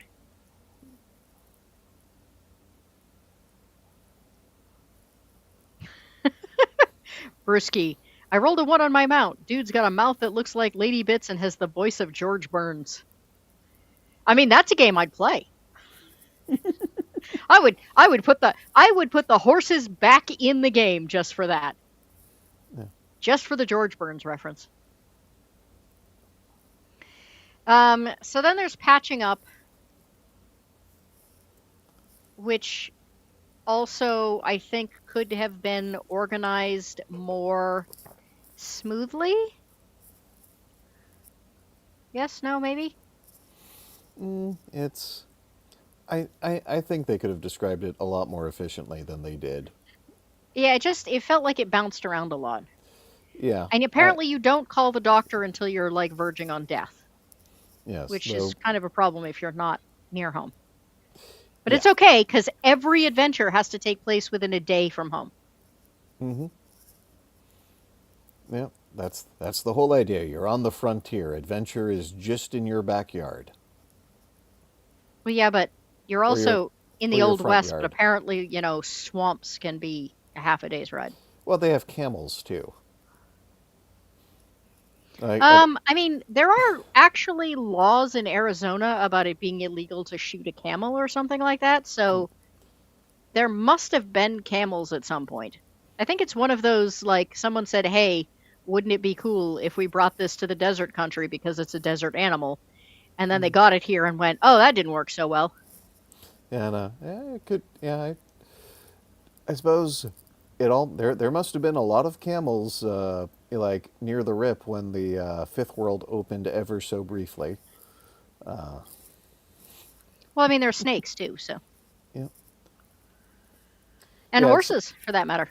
I mean, also for that matter, camels could just be native to the fifth world. They didn't really go into detail about what was already there, other than the weird and the ruins. Well, that actually is one of the things that that I think is the big thing to me. Like, I could have modified this and gotten behind it, except that what I love about games is the world building. I'm not great with games like GURPS, where there's no real world to the system. The system is good, but there's no world to it. It's just designed to, be whatever. Fate is kind of the same way. Savage Worlds, I understand, is kind of the same way, but most of the Savage World supplements then give you a world. This game is sort of like, here is a painted on background with absolutely no substance or history or depth, and you just make it up. Um, and I can't overlook all of the issues with the system when I can't even say I don't like the world, because there is no world. There's no depth, there's no intensity, there's no nothing. It's just it's it's a it's the scenery on a play. An elementary school puts on a play, and they're like are the backgrounds that some little kids have painted that they just roll out as an excuse to do the play in front of. Not unlike a spaghetti western set. Except spaghetti westerns really did have a sense of like depth and specificity to them. Um, I mean, you understood looking at the set. Again, it's like the language in this game. Anyone who watches a spaghetti western has probably watched other spaghetti westerns. They understand the white hats and the black hats. They know who's who. They understand how the basic plot is going to go. They understand what certain visuals mean to the story. You don't have to explain it because it's just understood in a spaghetti western. Role playing is the same thing. We understand what certain terms mean. We understand what a D4 is. You don't have to say a D4 means one roll of a four-sided die. Um, except he's taken the spaghetti western, and then instead of white hats and black hats, we have red hats and blue hats, and nobody knows which is which. Um, it is next to impossible for player characters to die in this game. So instead, you retire, and then your characters like become part of the scenery, and you just build a new character. So apparently, it's for people with a short attention span that want to play different characters a lot, but don't want to die or take damage. Yeah. Well, I feel it would be terrible for people with a short attention span because even if you swap out the characters, you're still playing the same campaign. But there's a lot Um, of there's a lot of and there's a lot of mechanics that seem to like suggest it needs to be a long campaign, like the whole thing where you're doing multiple drives a season, but for each season you set up a bounty board, and each of the things on the bounty board is a different like adventure module.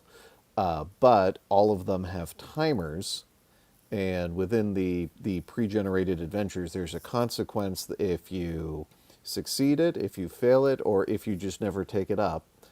And after so many seasons, the bounty comes off the board, and you have to replace it with a different one. Which means that if you actually play this game as intended over a long period of sessions, uh, my goodness, you're going to need so many adventures, and you're not even going to use half of them. yeah, and I feel like that feels like a cash grab to me, because the whole point of this game is supposed to be, well, we just want to take the weight off the GMs because GMs just work too hard. So we're just gonna like they're basically gonna sit at the table and pull cards once in a while, and other than that, they're not gonna do a whole lot. Except that in order for that to work, you have to be using pre-generated adventures, which I hate. Because otherwise, when they look at the board and you've got, somewhere between 4 and 8 different adventures up there, and they say, oh, yeah, we're going to do this one, that means you have to have 4 to 8 adventures prepped and ready to go for whatever it is they pick. Yeah, that doesn't exactly sound like less work for the GM to me. Well, it would be impossible unless you have pre generated adventures, which sounds to me like a way for them to sell adventures. Um, and I don't like, I mean, I shouldn't say that. It's rare I like pre-generated adventures. Shadow the Demon Lord does wonderful pre-gens. Um, but most games just don't. They're just kind of railroady, you know, they're designed for conventions. Conventions are the one place I will run a an adventure, like a pre-made adventure normally, except for Shadow of the Demon Lord. So, Vindicta, welcome. Retiring is also a thing in the One Ring to continue as an heir. Yes, but death is also a thing. I mean, Sean Bean exists. um, in this game, like, man, like there are so many things they do to try and prevent player characters from dying. Even if you're dying and you draw the absolute worst card, instead of just dying, the devil literally shows up and offers you a bargain. And all you have to do is take the bargain, and then you just get up and like you're walking around, and now you just have a different campaign you have to go do. Yeah, it's like the devil bargain Not not even like only a sell brings you your back soul to thing. life, It's not it even like a sell your soul thing. It's just a, hey, I need you to go do this thing for me. Mr. Hunter says there were feral camels in the West for many years. That's kind of entertaining, really. The idea of feral camels. Now, I once heard tell that tumbleweeds are an invasive species, and I have absolutely no idea if that's true or not, but it sounds funny. Well, they just keep bouncing around going everywhere. So then we get to drives. And this is kind of what I mean about the order of things. So we have the what is Huckleberry, which didn't tell us nearly enough. Then we have playing the game. Then we have character creation. And then uh Yeah, then we had combat. right, but this I'm trying to look at the what the numbers are for the actual book. Oh, let's see Oh, here. scrapes. Okay, drives are page 79. So playing the game is page 7 and drives, which is playing the game, is page 79. Yep. After 19 mentions. Right. Um so yeah, layout issue. I would not let that affect my impression. Basically, what I would do is if I was going to run this, and I may still actually, um, is I would just print out the PDF and then just flip the pages around until they actually made sense. Um, I just moved the chapters to where they like worked. Um, Bounties, a job posted by a concerned party with payment guaranteed by the Grand Union Bank.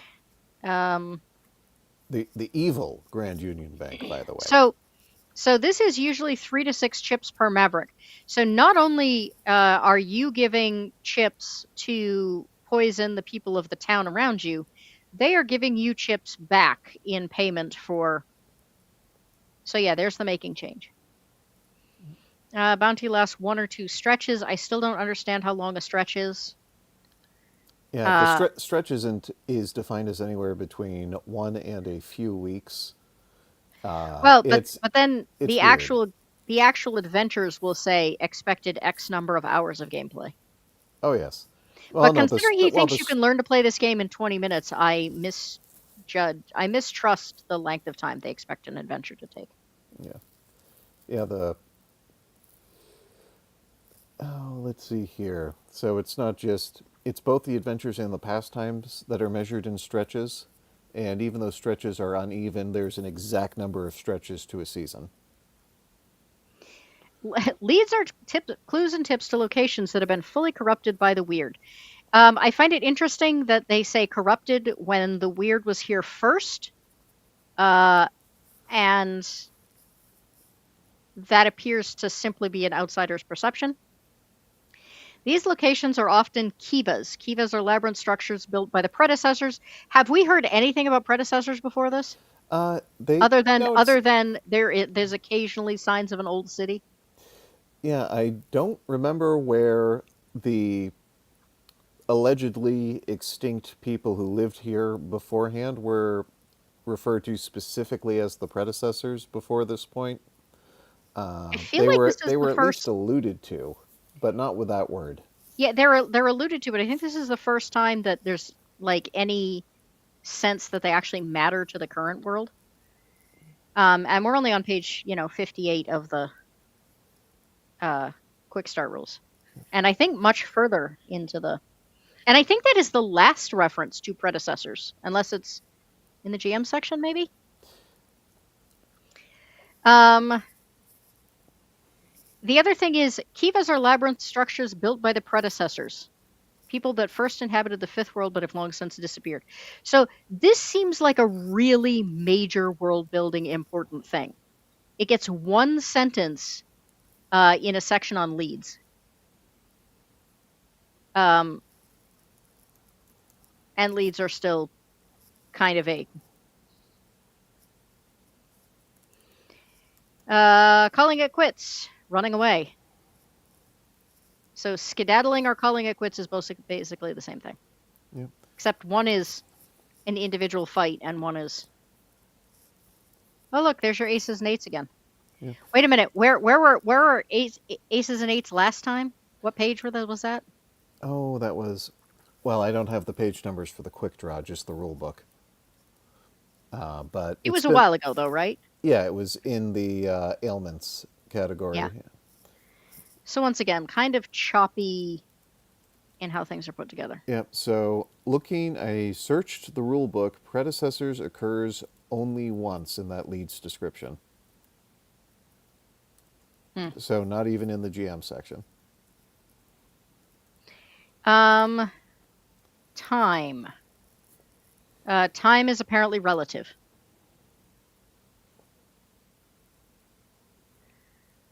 A stretch covers the highlights for how a maverick has spent a length of time, which could be days or weeks. Season, 6 stretches. Boy, this was a short season. All right, season's end, hole in the wall. Yeah, here's the other thing. Hole in the wall should be much, much sooner considering how frequently it gets referenced. Oh yeah. I mean, it's when you're Oh, playing the and here's the game, pastimes thing. yeah, when you're playing the game, you start and end at the hole in the wall, and it's one of the last things the rules mentions. Okay, season's end. Stretch sees mavericks engage in personal pastime and seasonal pastimes.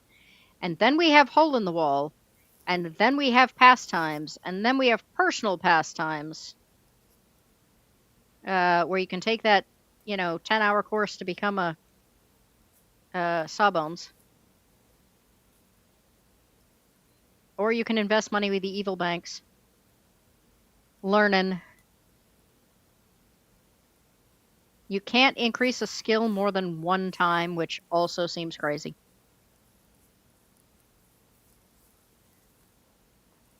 I don't understand the point of the philosophizing. That again just feels like, hey, we're going to tack on yet another rule. Yeah, it's for modifying what traits you have, but not like the blood traits, but traits that are learned. Oh, we're going to skip the wagering because we're too close to the end and I'm going to get too angry about this. Oh yes, the poker. It's not poker.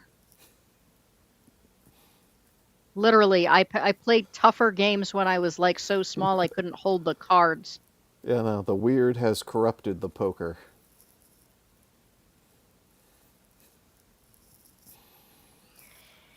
Uh, spread the wealth. This apparently is the difference between you and the water barons. You get rich and like give everyone else your money.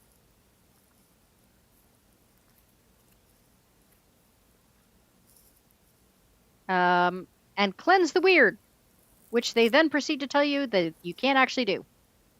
Yep, it just makes the weird angry. It's one of the, but that's one of the very, very few ways to increase your weird die. Trail bosses love to tinker, but before you go making new rules and adding new mechanics, keep the following in mind. Huckleberry prioritizes player agency, meaning that players should always have a say in the fates of their characters. No, if you get shot in the face, you're going to die, period. In fact, there is a falling thing where they specifically say it doesn't matter if you succeed or fail in a skill check, you still die. Mm-hmm. Avoid rules that punish players by making them lose their turn or. Oh, yeah, they also said there will never be a monster with stun. Actually, you know what? This is a good point to bring up some of the. I did research. Ooh. Um, so these are a few things that are not in the um, these are things that he said in interviews. They're not in the game book, I don't think. So hostile turns are always equal to the same number as Maverick turns. So if you have like 100 goblins, but there are only 5 of you, only 5 goblins are going to attack. Just to put it in, general fantasy terms. If there's a single boss hostile, it'll take a turn after each Maverick. But if there's 20 bandits attacking, only a few of them make attacks during the round. The rest will perform minor actions like moving. Combat is not a simulation, and turns don't represent a set length of time. Also, why you can talk as much as you want. Right? This was the one I was referencing. As a player, I don't like being shut down by the game's mechanics. That's why you'll never see enemies with a stun ability. So you will never lose your turn because he doesn't like not getting to take his turn. He doesn't like not being the main character for a minute, is what it sounded like. As a GM, I don't like losing a player's attention because I'm resolving several enemy turns in a row. So the enemy turns in Huckleberry are tied to the amount of Mavericks in the game. I mean, just make less enemies and make them more powerful. Yeah. I mean that's that's going to be down to whoever's writing the adventures. So I think that's just a way of the designer exerting control, regardless of what's in, what other people write in adventures. Make of that what you will. Well, but like I said, I think you kind of have to use. So this is an example of a monster. So you ante up, which is not an ante up, and then based on whatever suit you get, determines what attack they make. Because it's cinematic, but not cinematic in a way that makes sense. Because you have to use whatever it is you've picked. So really, the game master really has like no say in how the combat goes. It's literally just except that uh, they get to decide which player goes first. There is no initiative, um, which means you're going to have players that accuse game masters of either favoritism or trying to kill them off because, well, if I'd gone next, I could have stopped that.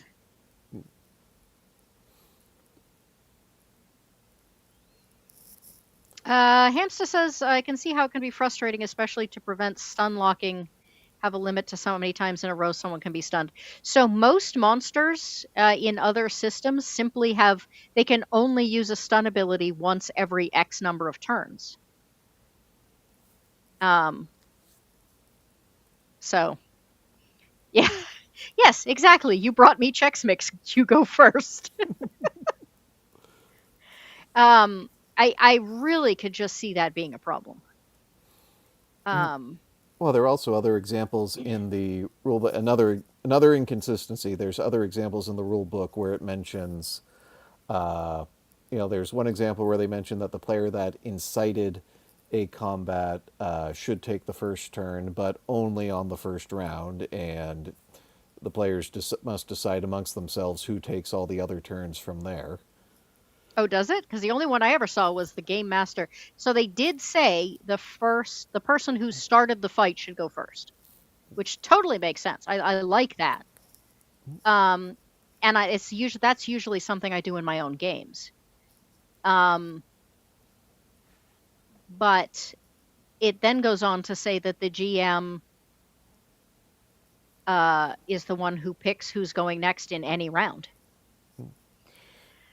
Um, So I think what it comes I down just to is there uh, is there enough here to make something out of without having to completely rewrite it with house rules? Does this give you enough of a framework to have an adventure without getting into the weeds where you don't want to get into the weeds, and to add specificity when you want things to make a little more sense.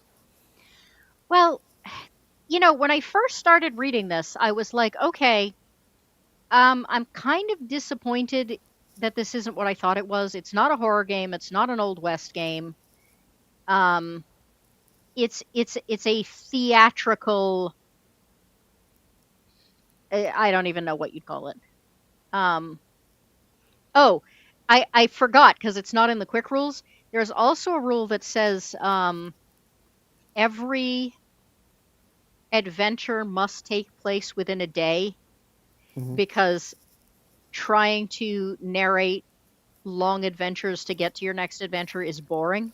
Oh yes, now that's I think where like the whole you know lack of attention accusation really lands home because on the one hand you don't need to narrate every single step of the way getting to some place, but it was really weird that the rule book stated it's all about the destination and not the journey, and then has several example hazards that occur on the journey. I mean, there's a lot of that through the whole game. So, hey, Roman, welcome. We're getting ready to wrap up here in just a few minutes, but we're whining. Yeah, Um, it but needed. it's all I could think of when it was like, if you want to run an adventure that's in like a southwestern bayou swamp, there just happens to be one really close to your hole in the wall, no matter where it's actually located. And all I could think was, this is how Rings of Power was written. Like, time and distance have absolutely no meaning. We're just going to get you to the place we want you to be when we want you to be there, whether it makes any sense or not.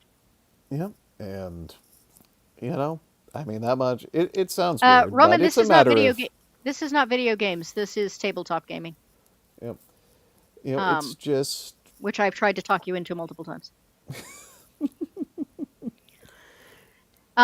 But yeah, when I started reading this, my initial thought was, okay, this isn't what I thought it was. But the ideas are kind of interesting. Once I get more into the world building, maybe I would like take this and flesh it out into something else. And then I realized the world building doesn't exist and it never does flesh out into anything else. that's definitely I'm not really hard up to agree with you here because that's the thing, like each well, with the exception of GURPS and a couple of others we talked about earlier in the stream, every role playing system Did is we get a camp. rated?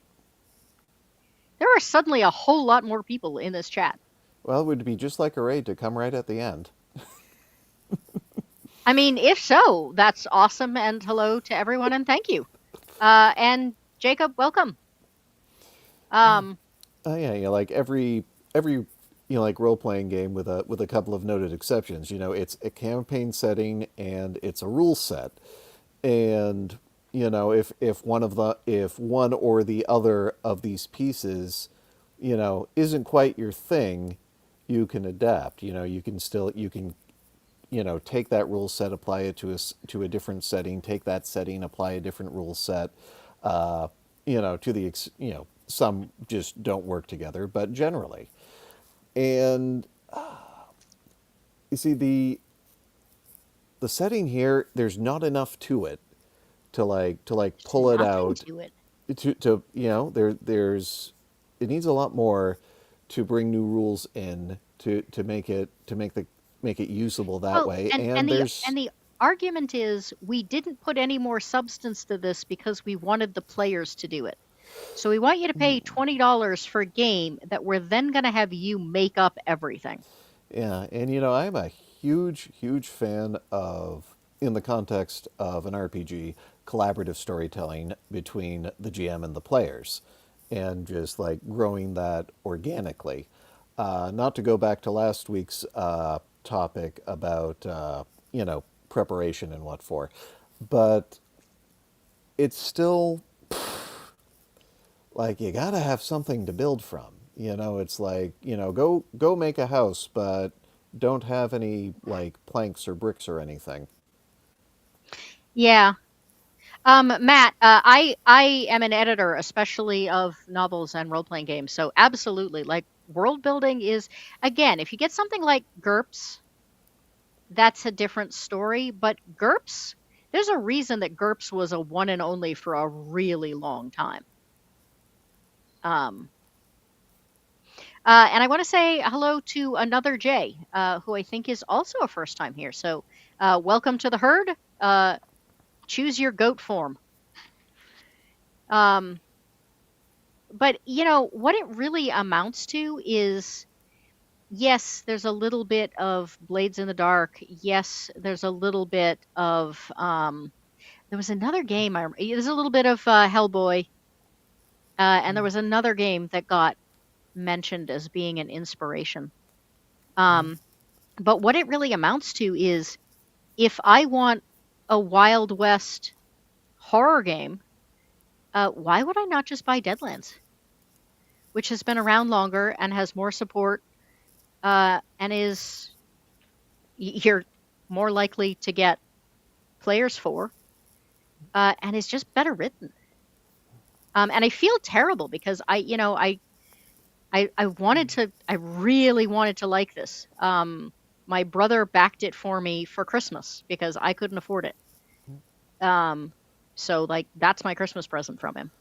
Yeah. Um, And yes, there are some ideas I probably will still adopt for other games.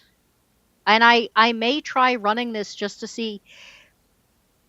I recently watched a review on a game that I have played, but I have never read the book, or at least not yet.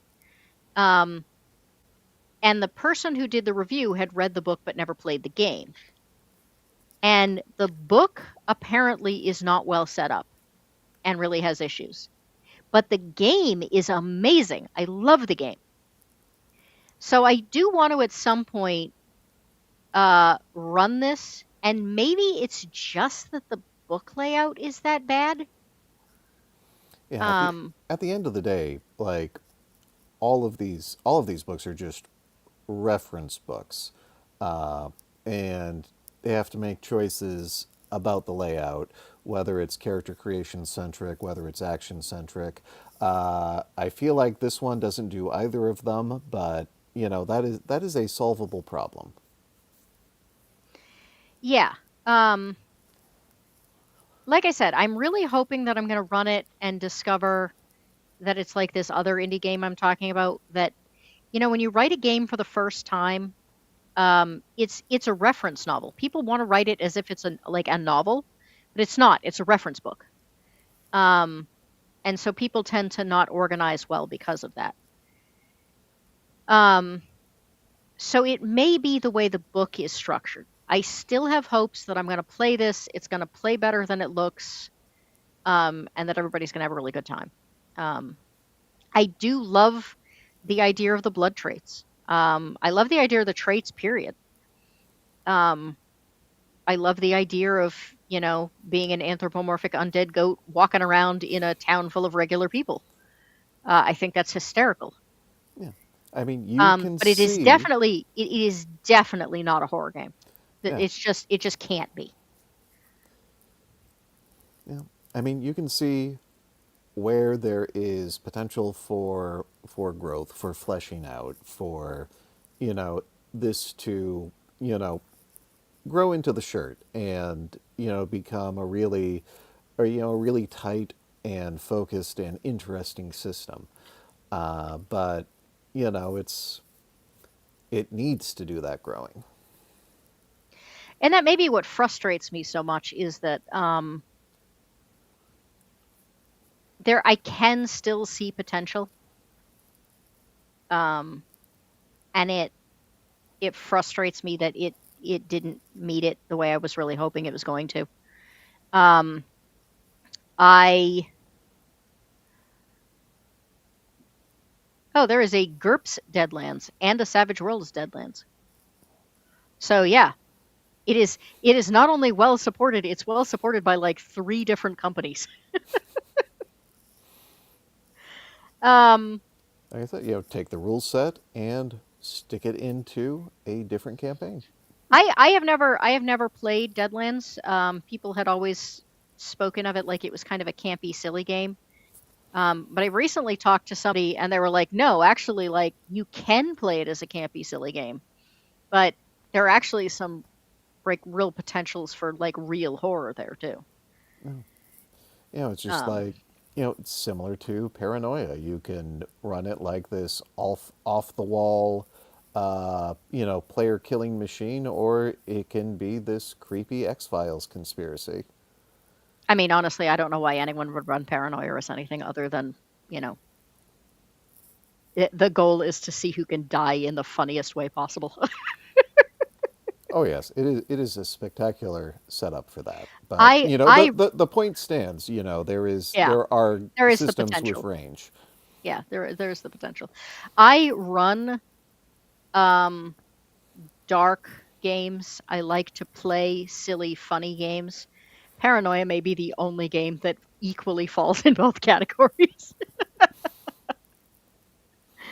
So, but yeah, this game it has potential. There are probably things that I do like that the trait thing alone kind of keeps me from giving up on it completely. Um, I don't know. We'll see how it plays. But reading it, I'm disappointed. I'm not mad. I'm just disappointed. Um, but I don't know. Final thoughts? Well, I mean, I think the biggest stumbling block we've got here. I mean, I feel like we've talked it to death already, but in some, it's there's not a lot of meat on the bones, but I don't think it would be that difficult to add some. And I think That's true. with some thoughtful revision, and expanding on the material, and perhaps making that flavorful language a bit tamer. Let me Just tell you, dialing it back. I have tried to get so many indie developers to roll that back. That is not this game. That is just a thing that indie developers seem to feel the need to do. And I can't explain to them that like I'm not trying to change the voice of your game. I'm trying to change how you talk about your game so that it's accessible to more people. But there are certain things that people just get stuck in their head and you can't.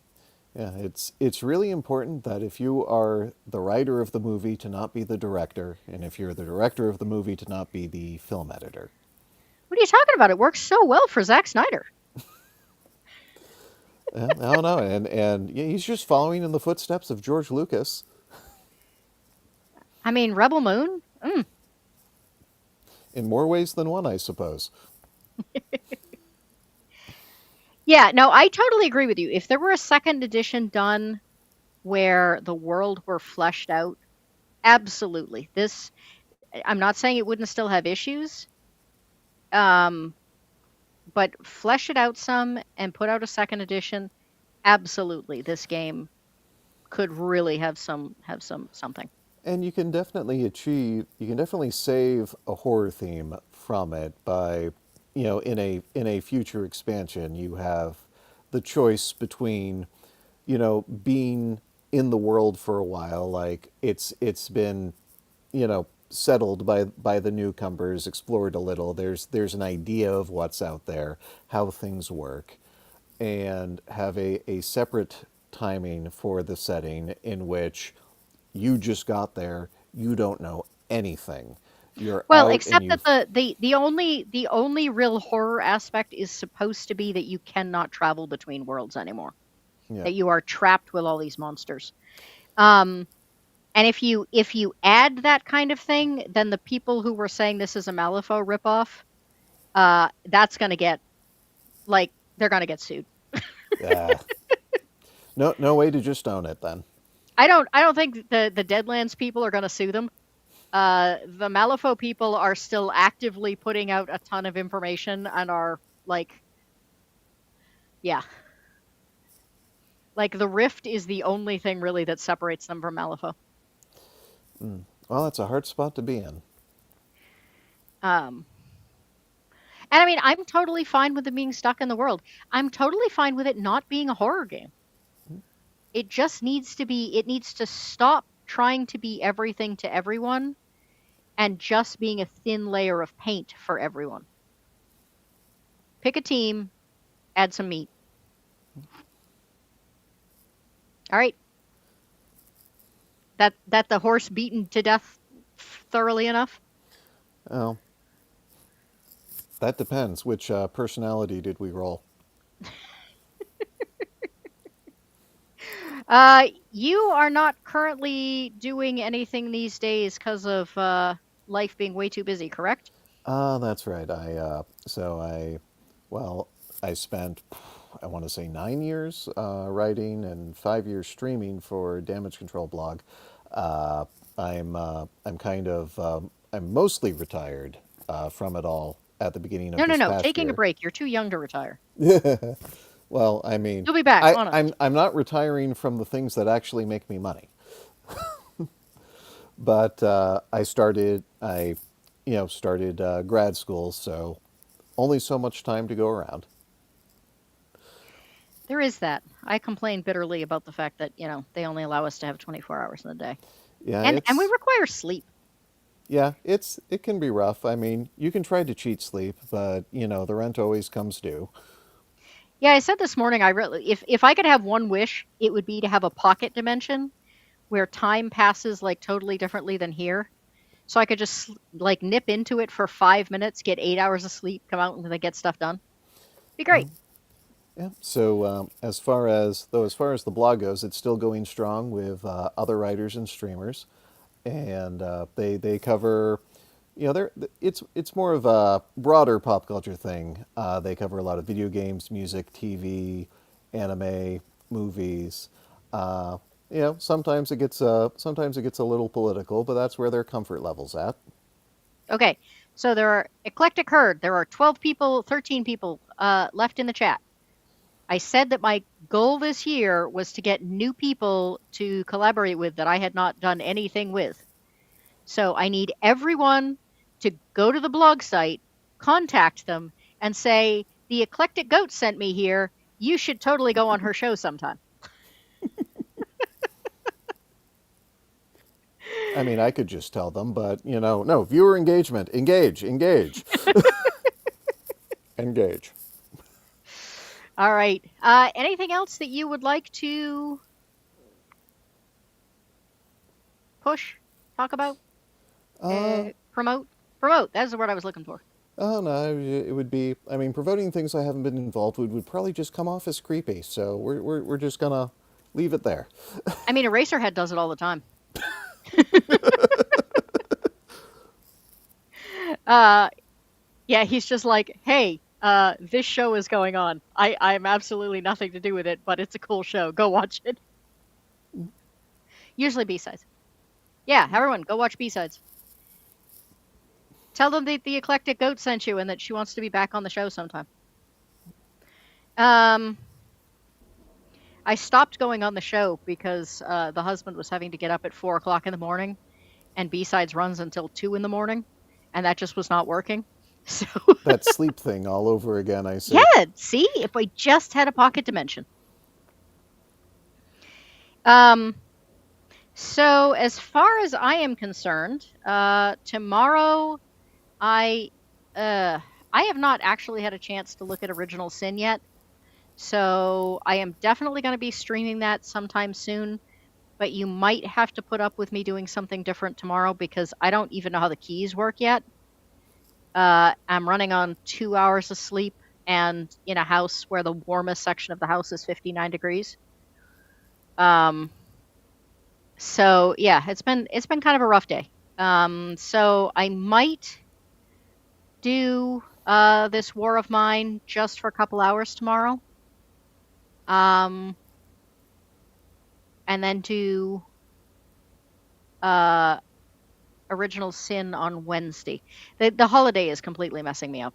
So, but anyway, I'll figure something out. I will definitely do Original Sin this week because it was requested in the chat. Um, but I do feel like you shouldn't have to spend 30 minutes of me trying to figure out which button to push. Yeah. As it No. is, you have to spend 30 minutes with me dealing with the technical issues. So, Take it from me. That's not as nearly as amusing as it sounds. which part? No, no, fumbling with controls for a half hour because you never used it before. Yeah, yeah. So anyway, I will be streaming. Uh, I will be streaming tomorrow. I will be streaming Wednesday. I will be streaming Friday.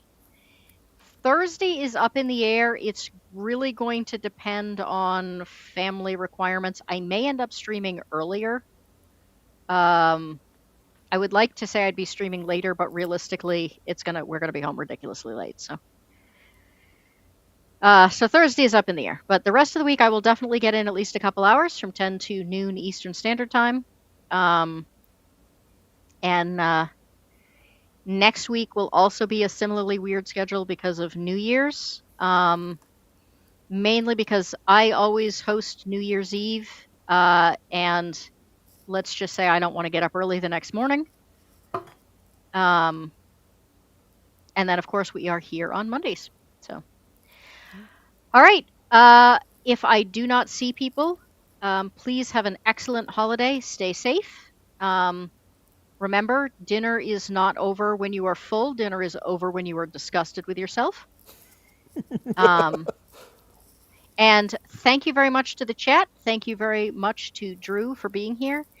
I hope that everyone has a wonderful night or, whatever time it is in your zone. And we will see you soon. Yeah. Happy headbutting. It's a fucking bird!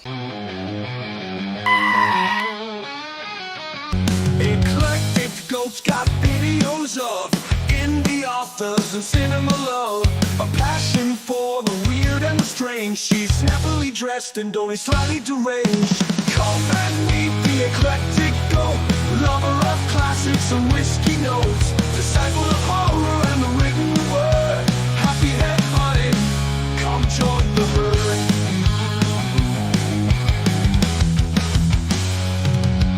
Shows might be a little improper. We've got real zombie, fake whizzes the other. Pizza in one hoof, glass in the other. Deciding which role-playing games we will cover. Come and meet the eclectic goat, lover of classics and whiskey notes, disciple of horror and the written word. Happy head butting, come join the herd.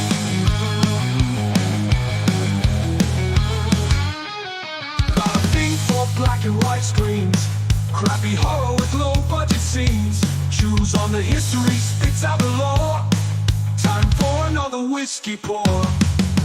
Come and meet the eclectic goat, lover of classics and whiskey notes, disciple of horror and the written word.